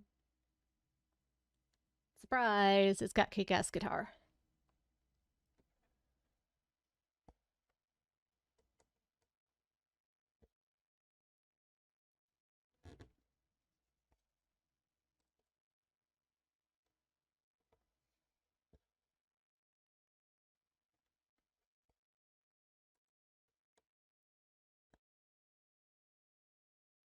The synth in the forefront is the modulin I mentioned earlier that he built.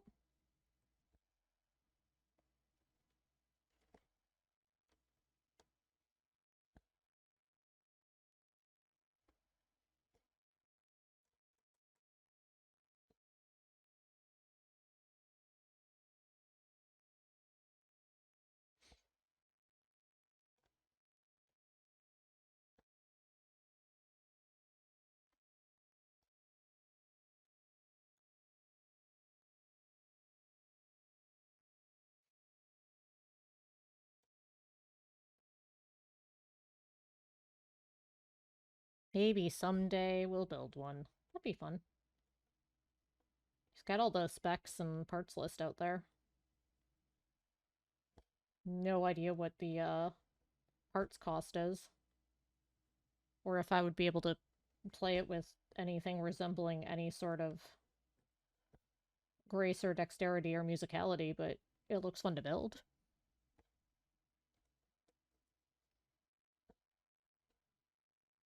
Well, we'll put that on the list as a far future dream project.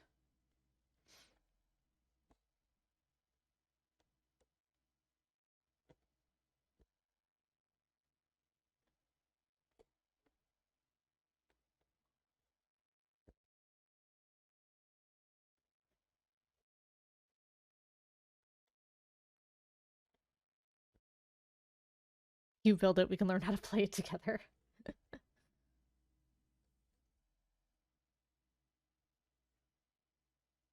Well, first I need to see what the parts list is, and then I need to see how much the parts are. Then I need to find the parts. And this is all a maybe if I get gigantic and have that sort of funding I can justify. We are nowhere near that point.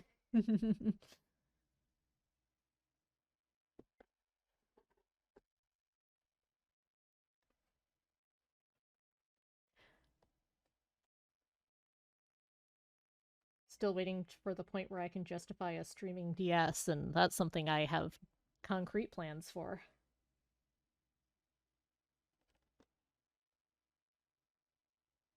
And is comparatively probably a lot cheaper. Maybe not. Now I'm curious. I'm gonna see if those that spec and instruction sheet is still out there.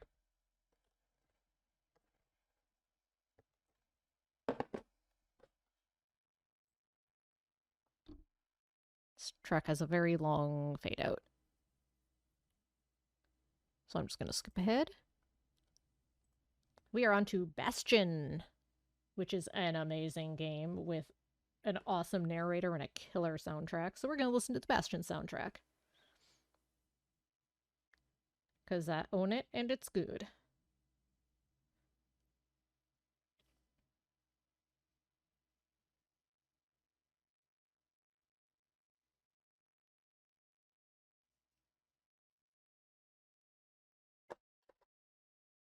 But also fits well with sort of our synthy instrumental mood we got going on today.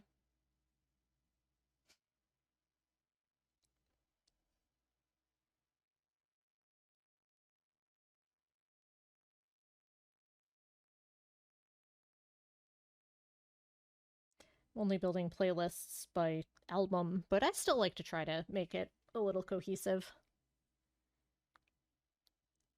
All right, let's do this over here because we're about to start having our game also has an amazing soundtrack. The World Ends With You? Yes. I don't have that one though. But it is an amazing soundtrack. Also FTL. That soundtrack is awesome as well. And Persona.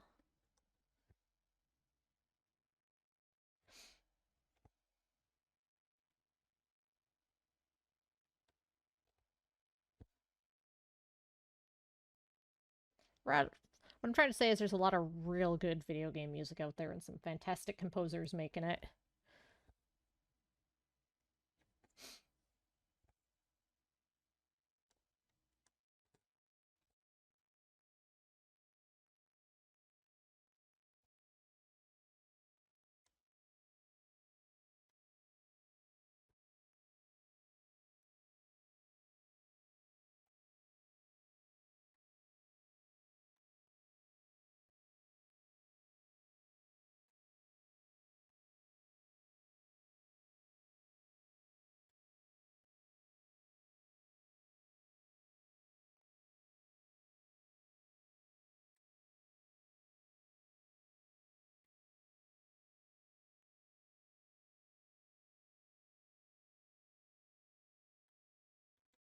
Stretch. I'm actually gonna stand up and do a big stretch. Ooh.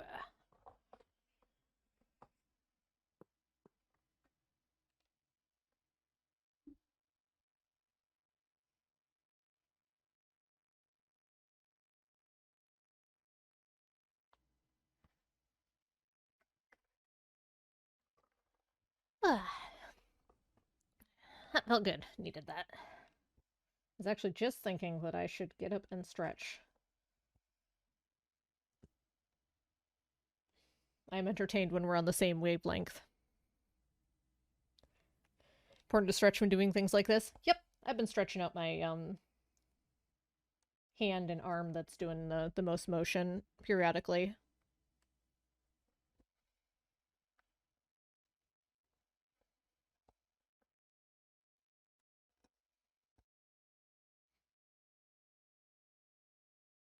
Bastion is a game I haven't played in a while, and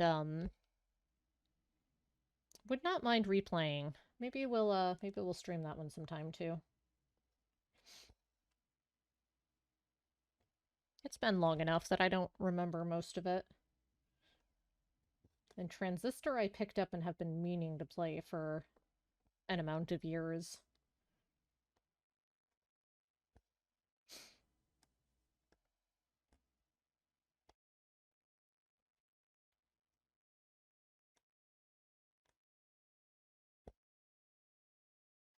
And apparently Hades is just one of the best games ever, so I should probably look into that one.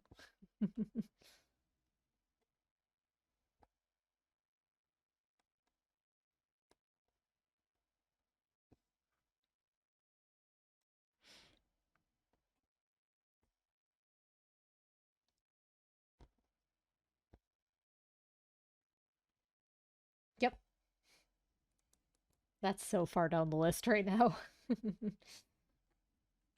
But that's one that'll just kind of be on the back burner of stuff to ponder until the time is right, and I just go, you know what? We're playing that today. So then I'll probably just buy the PC version because that's easier to stream.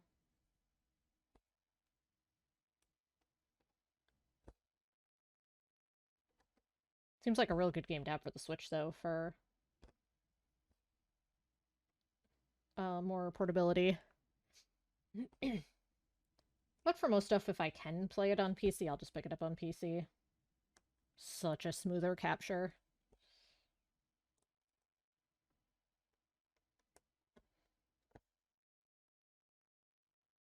The less hardware I can involve in the process, the better.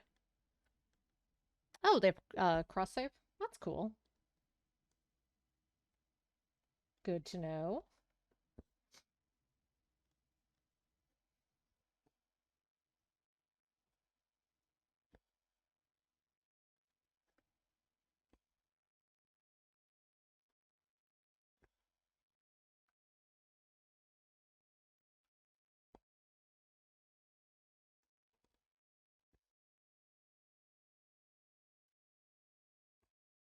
Hmm.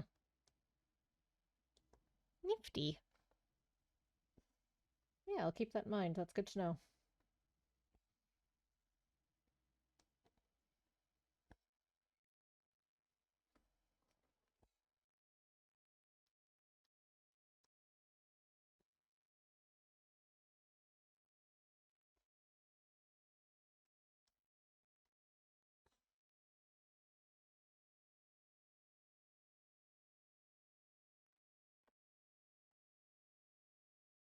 Oop. We accidentally crossed two stitches here. Let's fix that. There we go.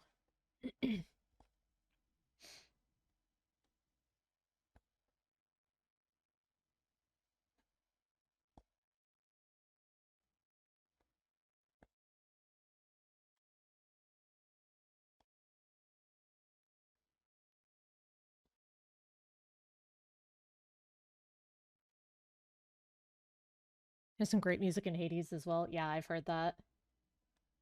Basically, I've heard rave about everything in that game. Art, characters, gameplay, design, controls.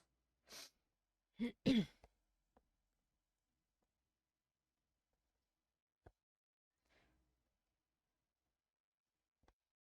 said I was iffy because of the gameplay style, but that's a sort of gameplay that if it's done well, I'm fine with it, but it's often not.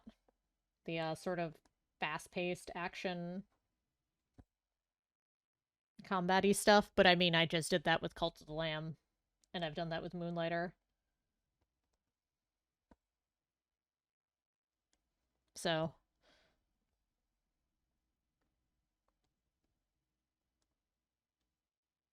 I'd probably be fine with Hades.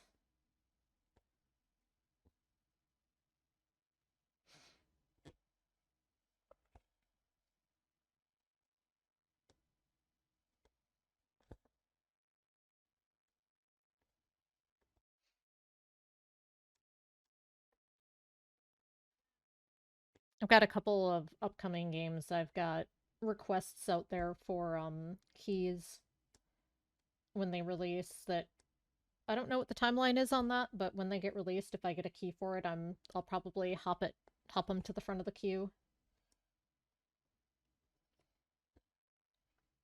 A couple of just little indie titles that look like a lot of fun. Look like exactly our sort of thing.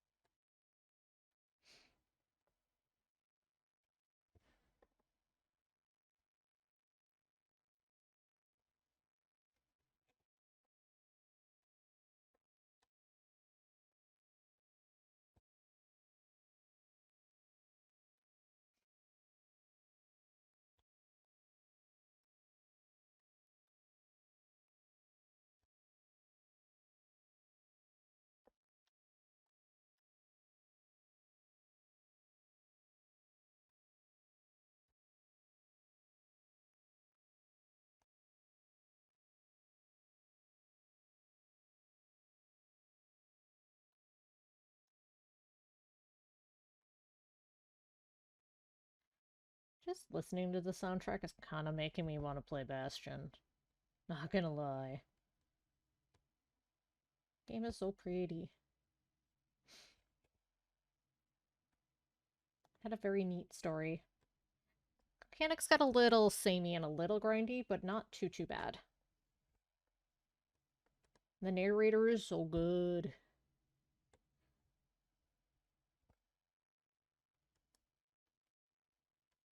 What I'm doing right now is basically talking myself into playing and streaming Bastion sometime in the nearish future, so don't be surprised if that happens.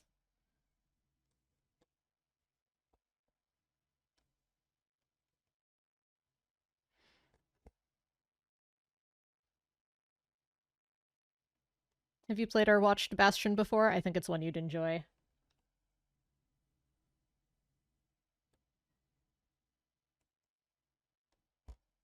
It's an older one. It was Xbox Live Arcade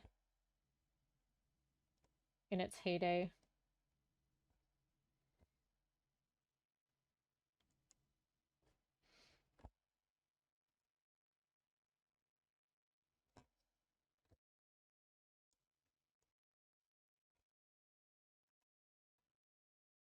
It's the same studio that did Transistor and Hades, if I'm not way off the mark. Never really got into the Xbox stuff. That's fair. A lot of it eventually made its way to PC. Bastion might have had a multi-platform re-release at some point. It was big enough. Especially after Transistor and Hades got bigger.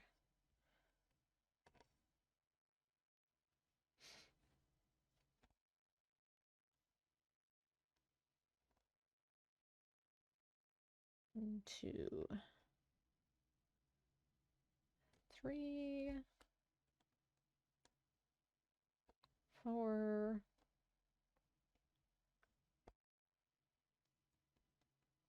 and five.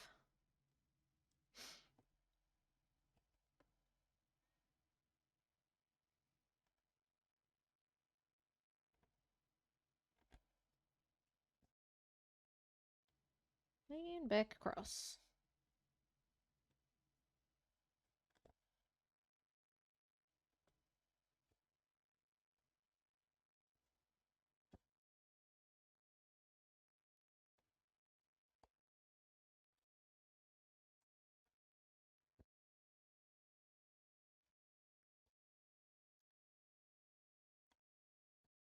Alright, let's go ahead and anchor our floss here. We'll start a new one. We've got the rest of this to go across and a little bit across here.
Alright, get our thread started here.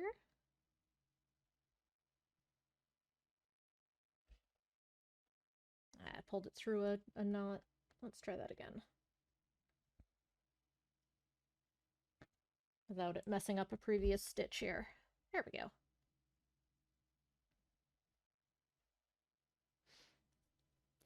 Apparently a lot of people will use, well, not a lot of people, but people will use a ball tip needle for cross-stitching because it won't stab through pre-existing threads.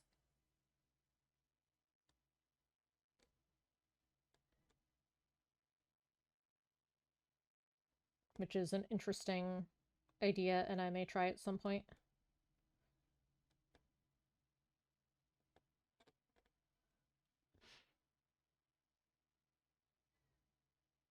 But I just picked these up and they're doing fine enough, so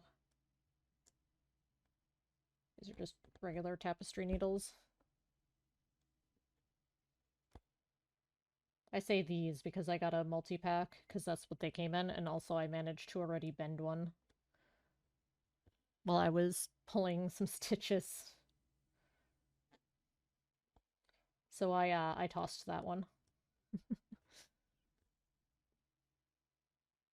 Fortunately, we have a plastic container in the kitchen that we use for sharps, because one of the cats is diabetic. So I just tossed my bent needle in there so we could properly dispose of it.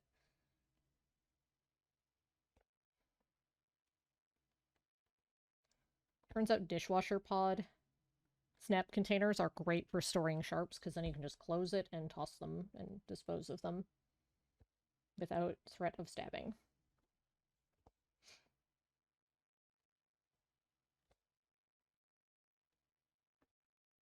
Apparently for broken needles and stuff, a lot of people use pill bottles.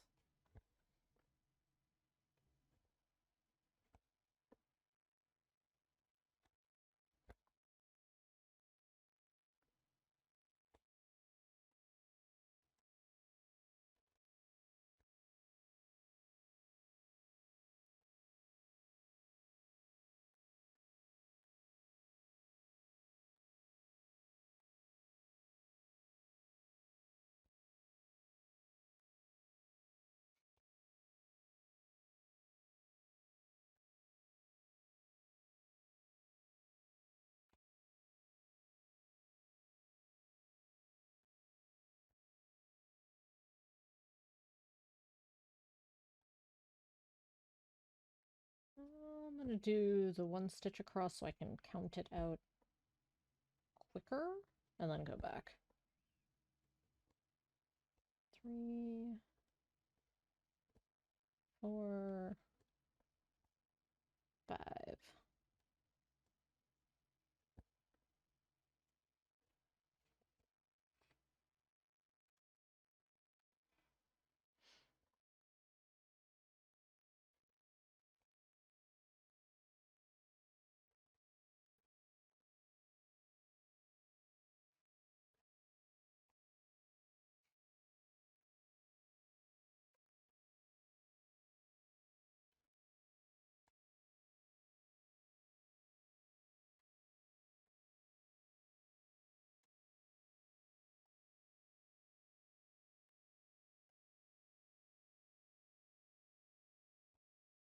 Alright, that's the end of this color for the moment. We'll be picking up a lot of these lines onto the next page, but it's easier to keep count and keep it clean by just going to the edge of the page.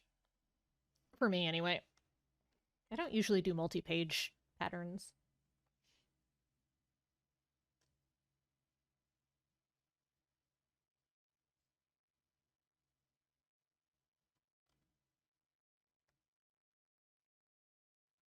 Because it tends to be either the project is small enough that it would fit on one page, or it's a bigger project, like the all-in-one kit sort of thing, that just comes on a really big printed sheet. Alright, we got our red-orange there.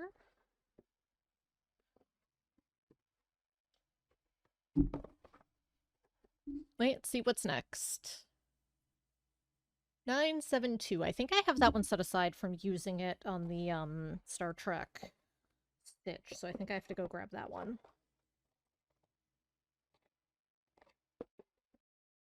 Means I have to find that one.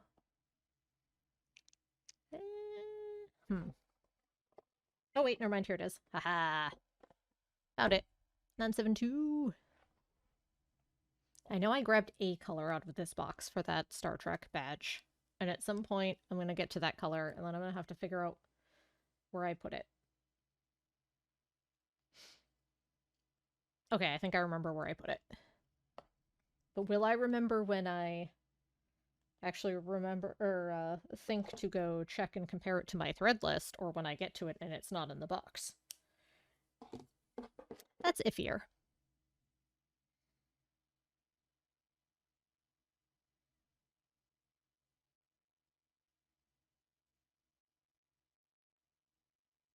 I mean, I put it in a logical place. I put it in the sewing kit tote travel thing that I keep my big supplies in. My needles and scissors and extra bobbins and extra floss and fabric and stuff. My fabric scraps. Like fray check and all that sort of nonsense.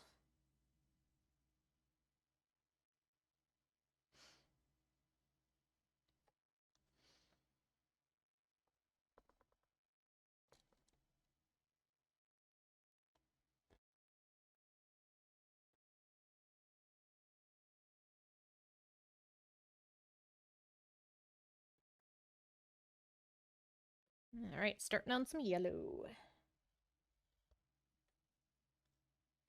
It's the same one I think we used for this duckbill.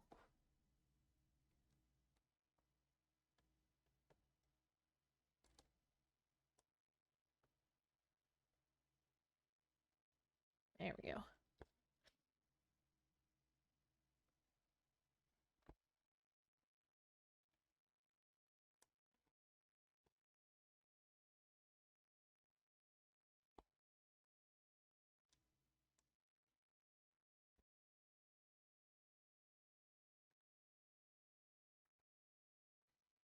Just counting my stitches, make sure we're still on track of where we're supposed to be in the pattern. 2,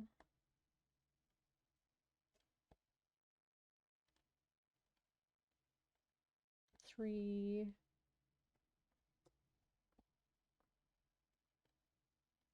4,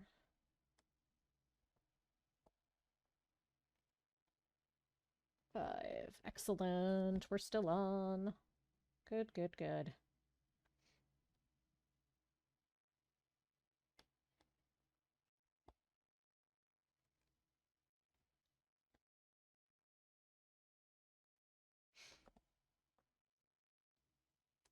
If I make a mistake in this section, it's going to be quite a bit to repair.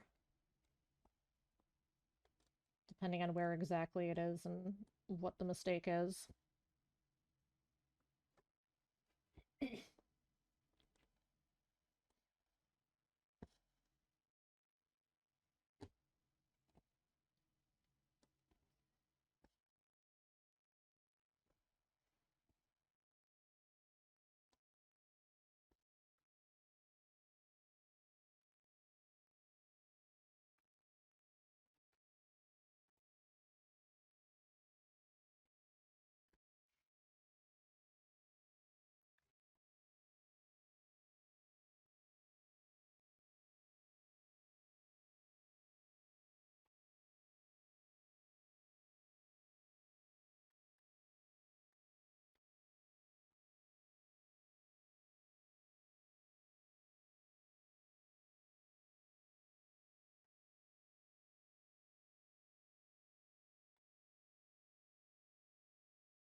Also, using the page as a hard edge gives me one more thing to kind of count against.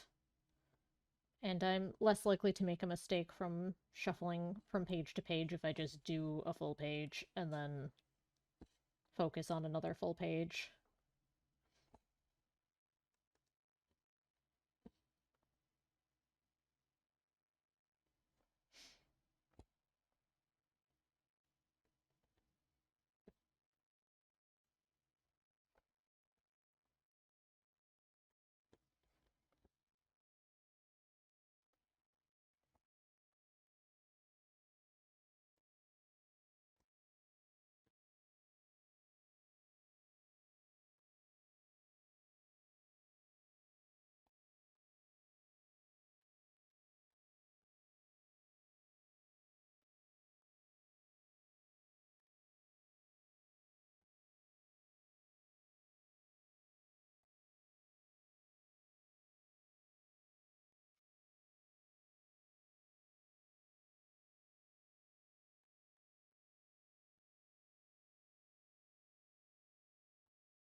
Go back down the line, crossing our stitches.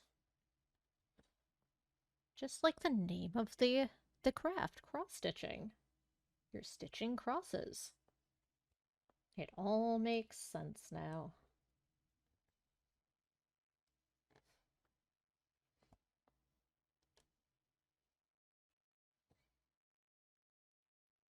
Mysteries of the universe revealed.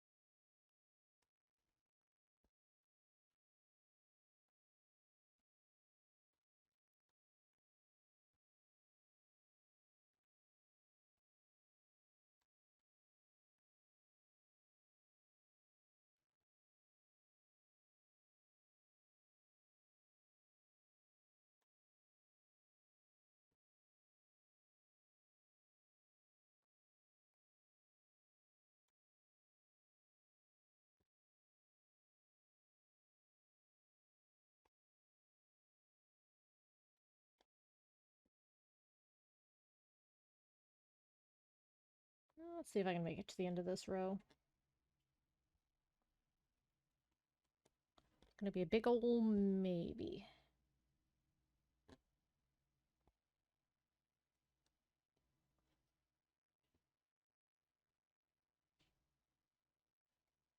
I think we will.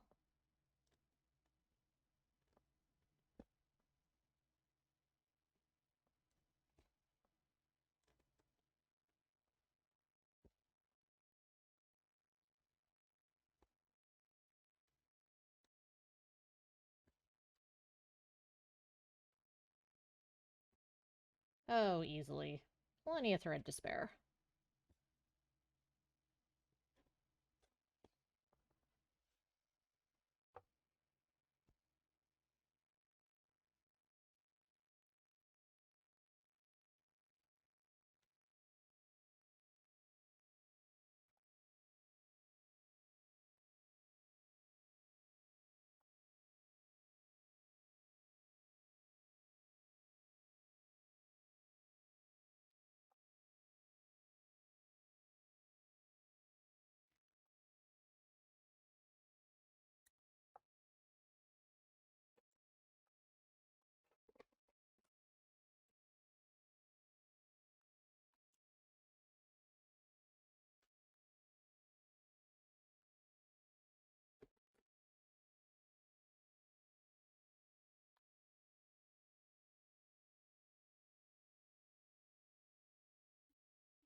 We're getting close-ish to being like a quarter done with this. So we'll have to get a little further than the halfway point to get to, well, this would be about a quarter.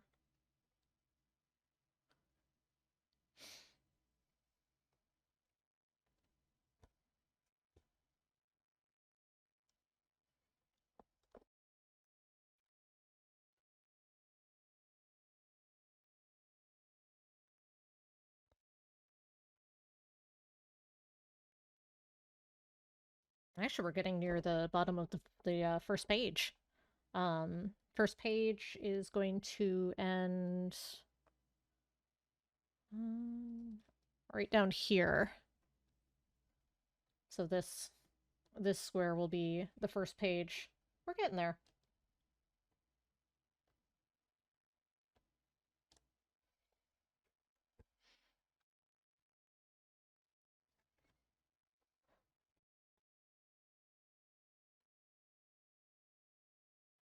Especially because we're in the chunk that's going to go pretty quick here.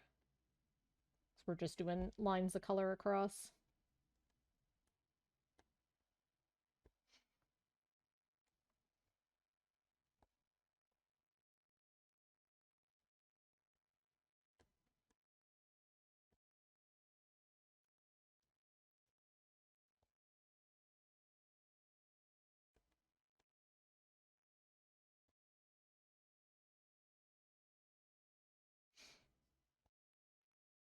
Rainbow go brrr. Yep.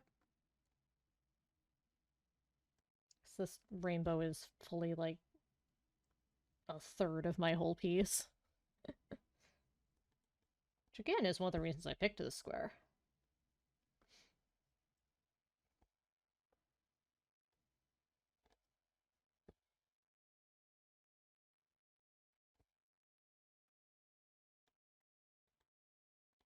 I mean, despite the mistakes I've been making and fixing, this square's been fun to stitch.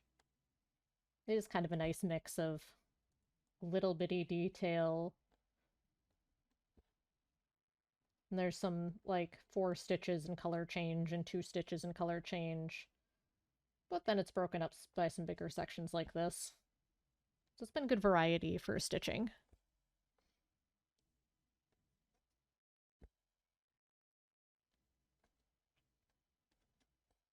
Oh no, this project's been a lot of fun to stitch.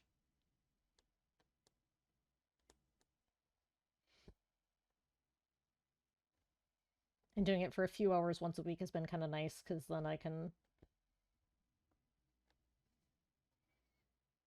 do just a bit of it at a time, but at a steady pace. It's looking really good. Yay! Doing my best to make it tidy. We doing pink fluid rainbow. You can see the edge of the prism there. And the rainbow will extend across, but that's on another page. And I don't want to mess up by trying to do more than a bit at a time.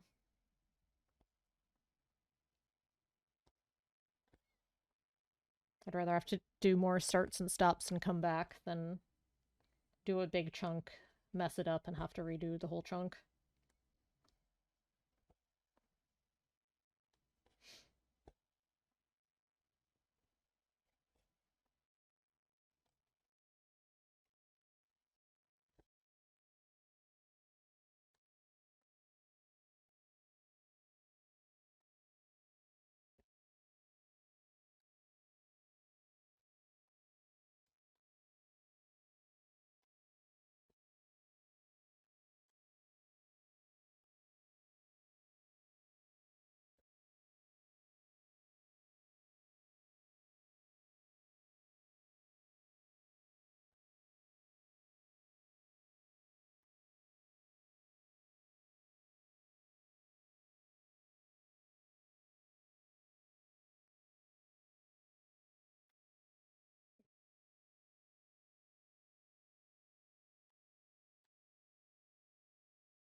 And also, speaking of having just sort of annoying color change bits, I gotta adjust and stretch here.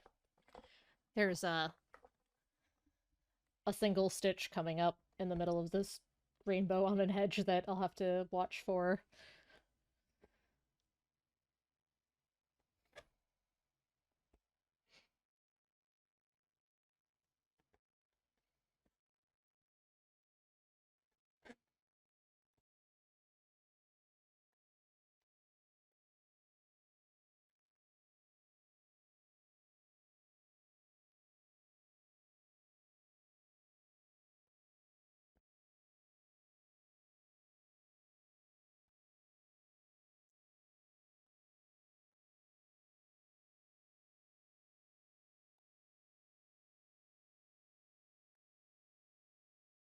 These three colors striped like this are giving me very, like, 90s athletic wear vibes. I don't know if that's just me. But, like, these particular shades, for whatever reason.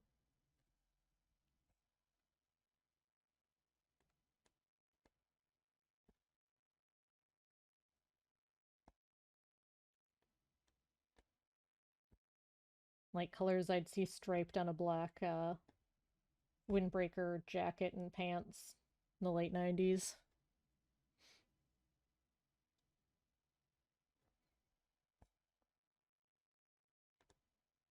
I think it's the slight neon of the orange that's doing that for me.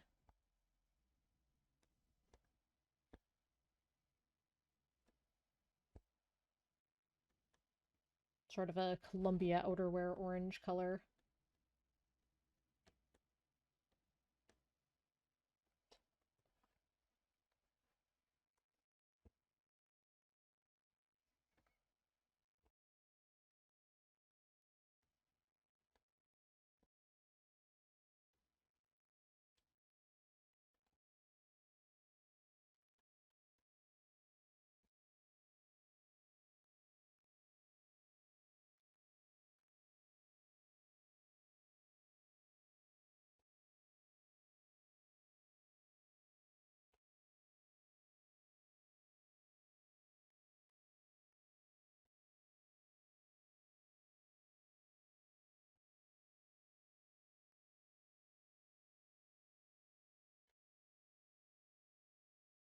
Alright, let's anchor our thread here.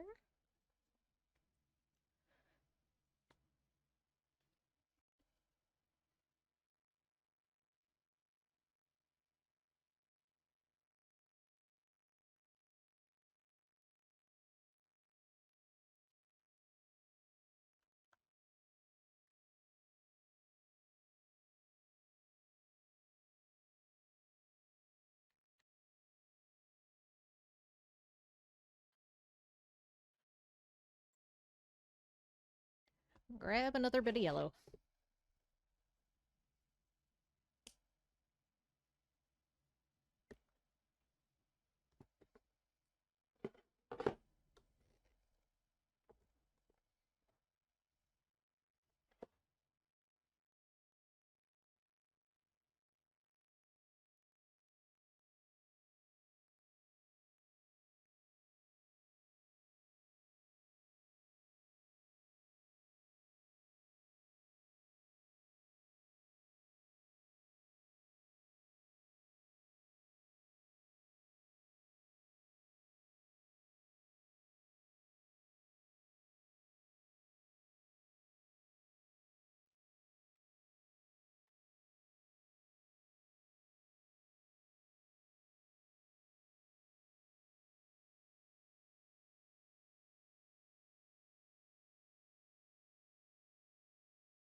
Alright, next row.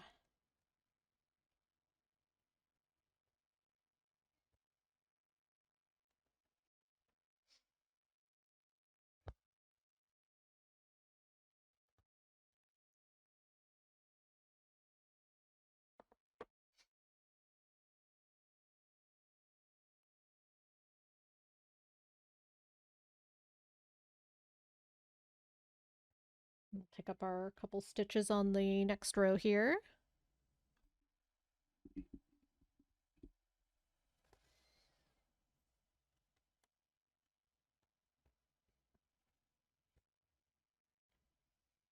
Should be 3 up from here. 1, 2, 3, perfect.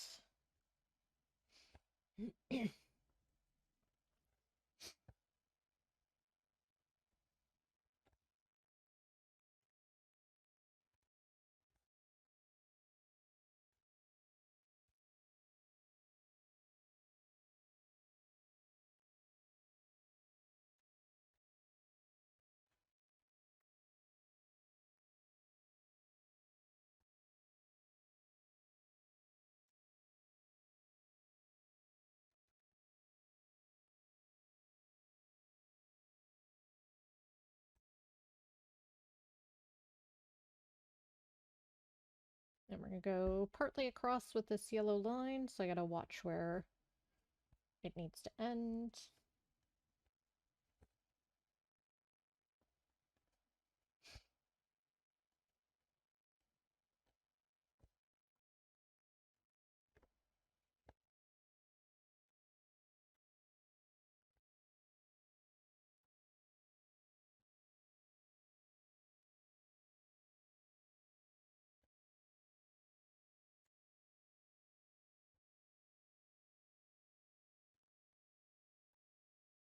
Oop.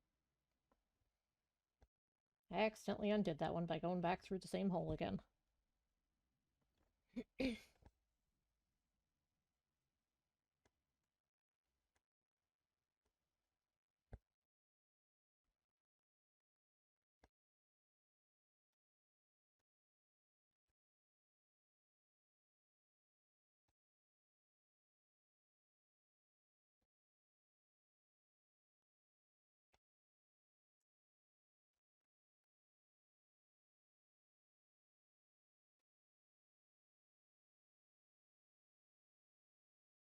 Still got a ways to go on this line here. Just seeing where we were at.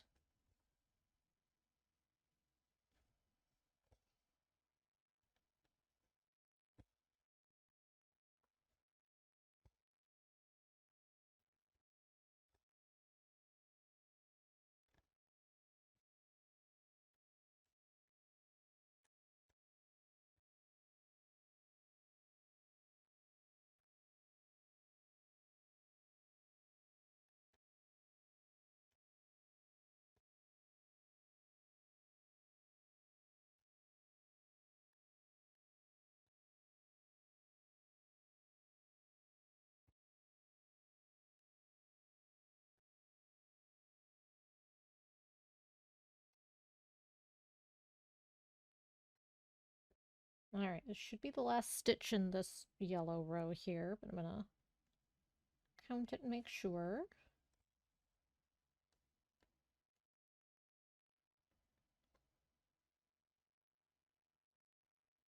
Oh, I think I did one too far over. That's why we count these things.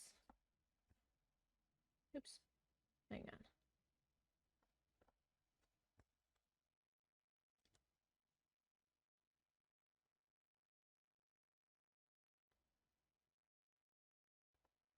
See if I can do it the easy way cleanly. Probably not.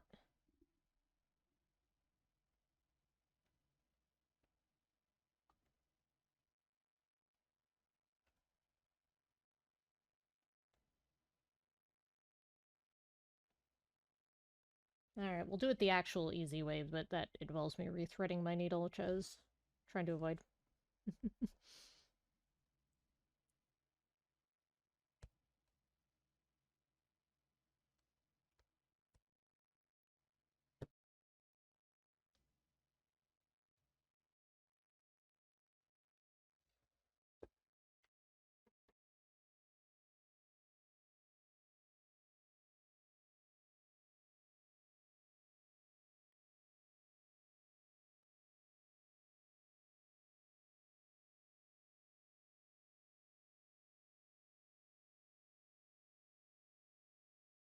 There we go. Recross this stitch. 1, 2, 3, 4, 5, 6, 7, 8. 1, 2, 3, 4, 5, 6, 7, 8. Okay, yep, this is the last stitch in the row. Alright, I'm gonna anchor this off.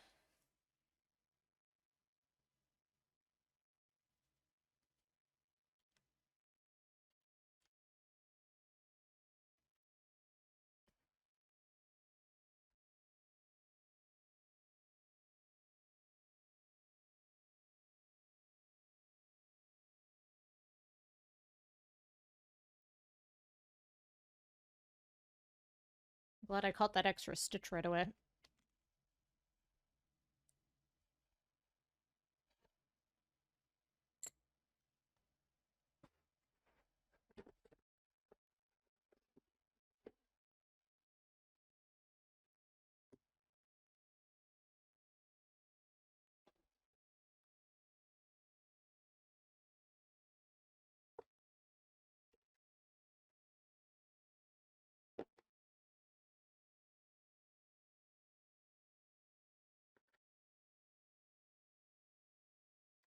My extra yellow round here.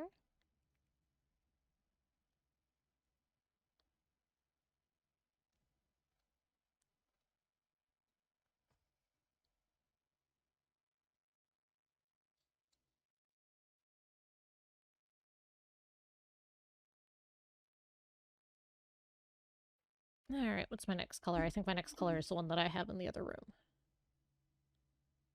973.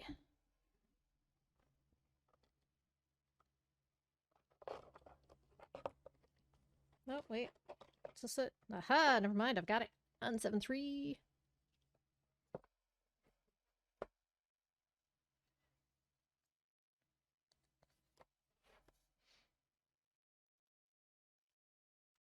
This is, I believe, the same one we used for the ducky hat.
And we're off with another row of another color.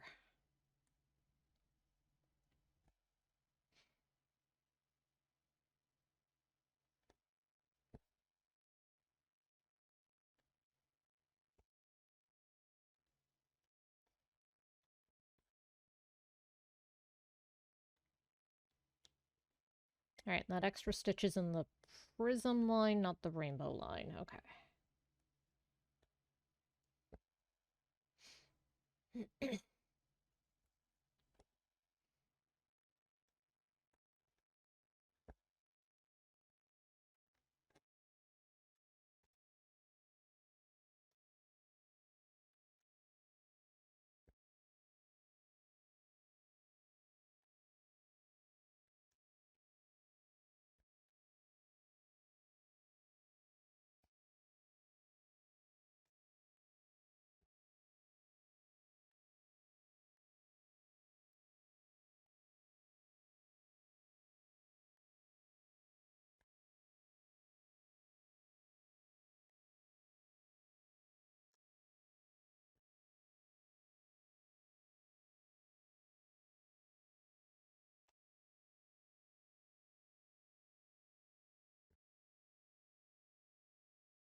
This track is so good.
And all the way back across again.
And as usual, we'll see if we can make it all the way back across with this length of loss.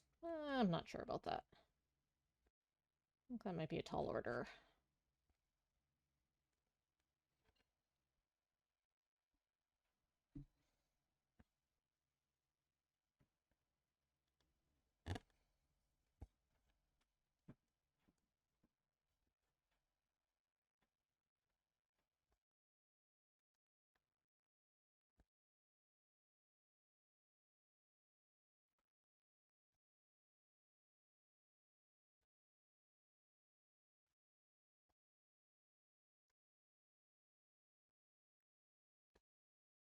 Yeah, I don't think there's enough thread left. We'll see how far we get with this piece, though.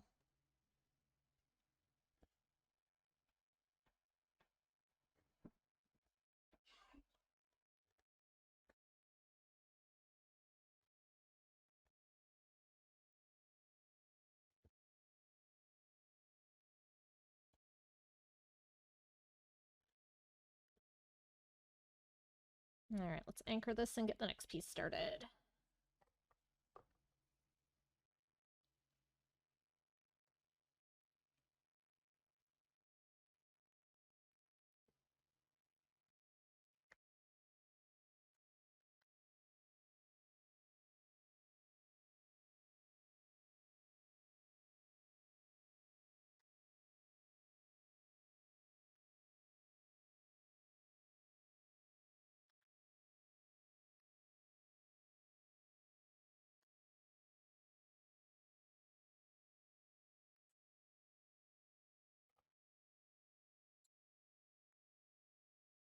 We're definitely not going to finish this page today, but maybe in a couple more streams. We'll be done with the full page. We've still got a pretty decent chunk of it.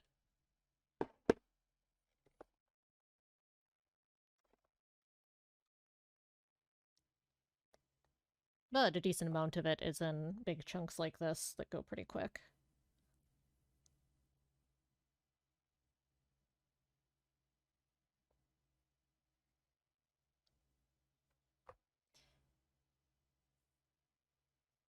So yeah, and I guess 2 more streams and we'll have page 1 complete. Or at least very, very close to it.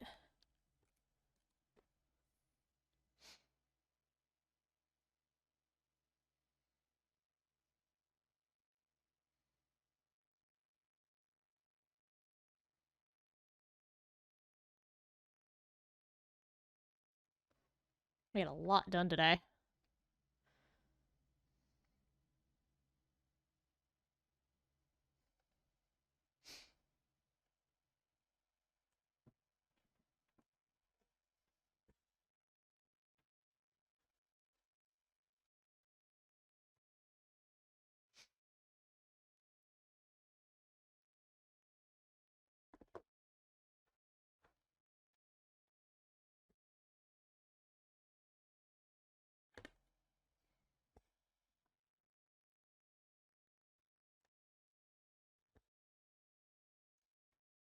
Figure we'll get to the end of this piece of this chunk of this color yellow and probably call it there for the day. That'll be a pretty good stopping point. I've got a couple rows of stitches yet, so. But that should put us up to our time pretty well.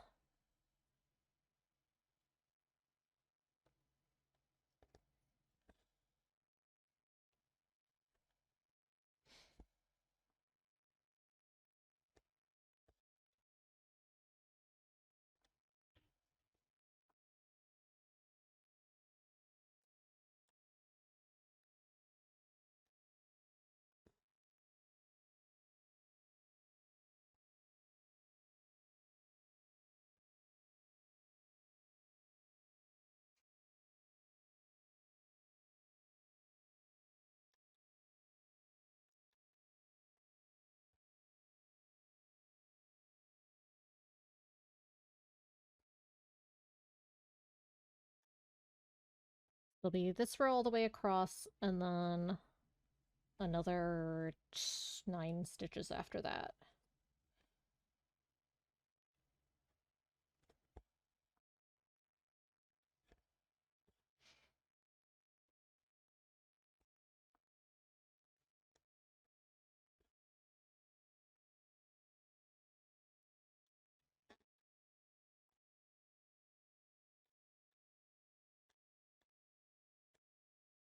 At the end of my playlist. It is the end of my playlist. We're just going to start at the beginning of the playlist. Back at you, not while we finish up.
Might need one more piece of thread to finish out the end of this, but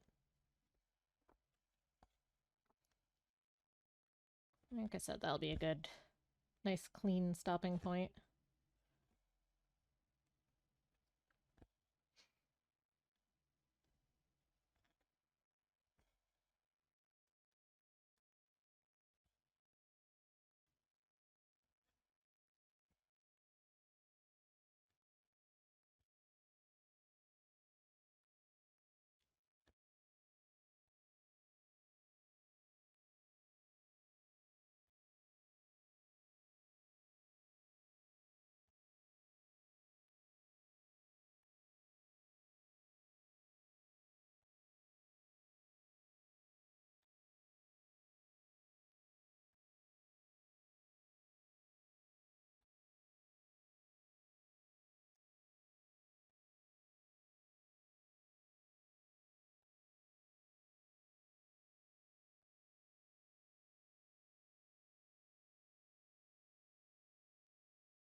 Almost there. Handful of stitches yet.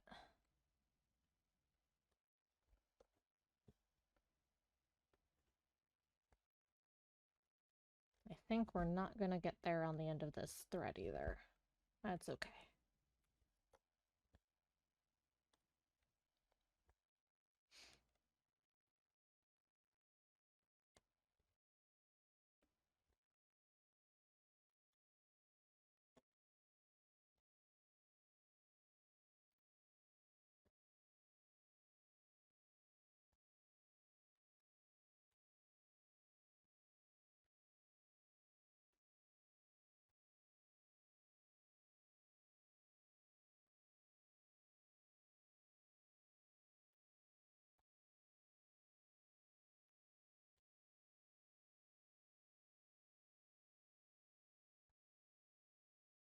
Yeah, I think I'm not gonna play thread chicken. I'm gonna anchor this. We'll grab one last little piece and finish off this color for this bit.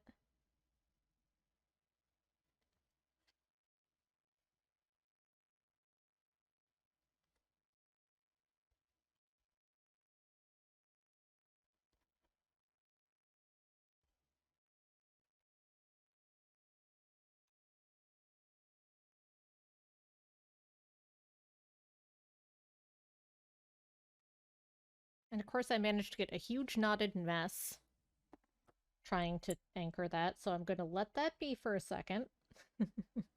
Grab a new piece of thread. Finish my section of yellow, and then I'll fix the huge knotted mess off camera. And I made a knot trying to pull a new piece of thread. The universe does not want me to finish this color today, apparently.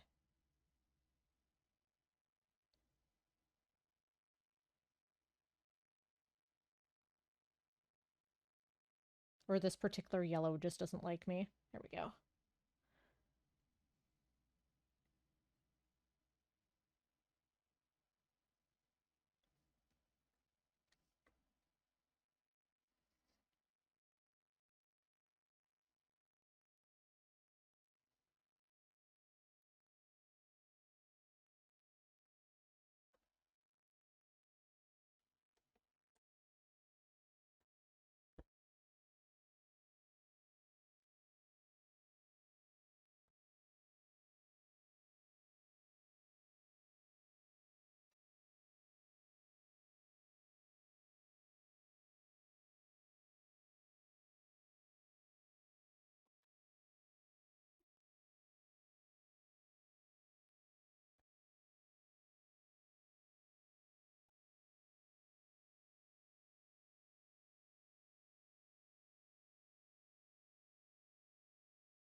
Should be just a couple more stitches. Let's see here.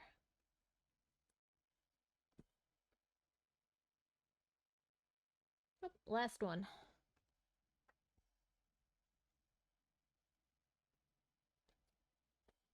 I think. 1, 2, 3, 4, 5. Maybe not. Wait, 1, 2, 3, 4, 5. Yeah, okay. Alright, I'm gonna anchor this piece.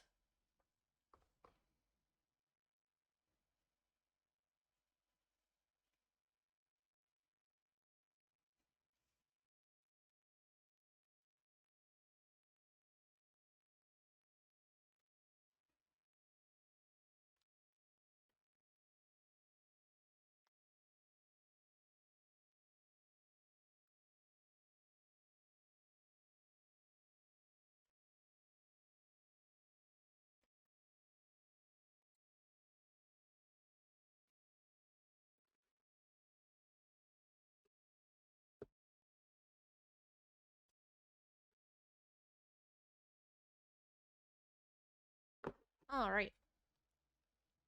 This is how far we got today. My homework for next time will be fixing the huge knotted mess that was the end of our last yellow and fixing that. But yeah, we got a lot done.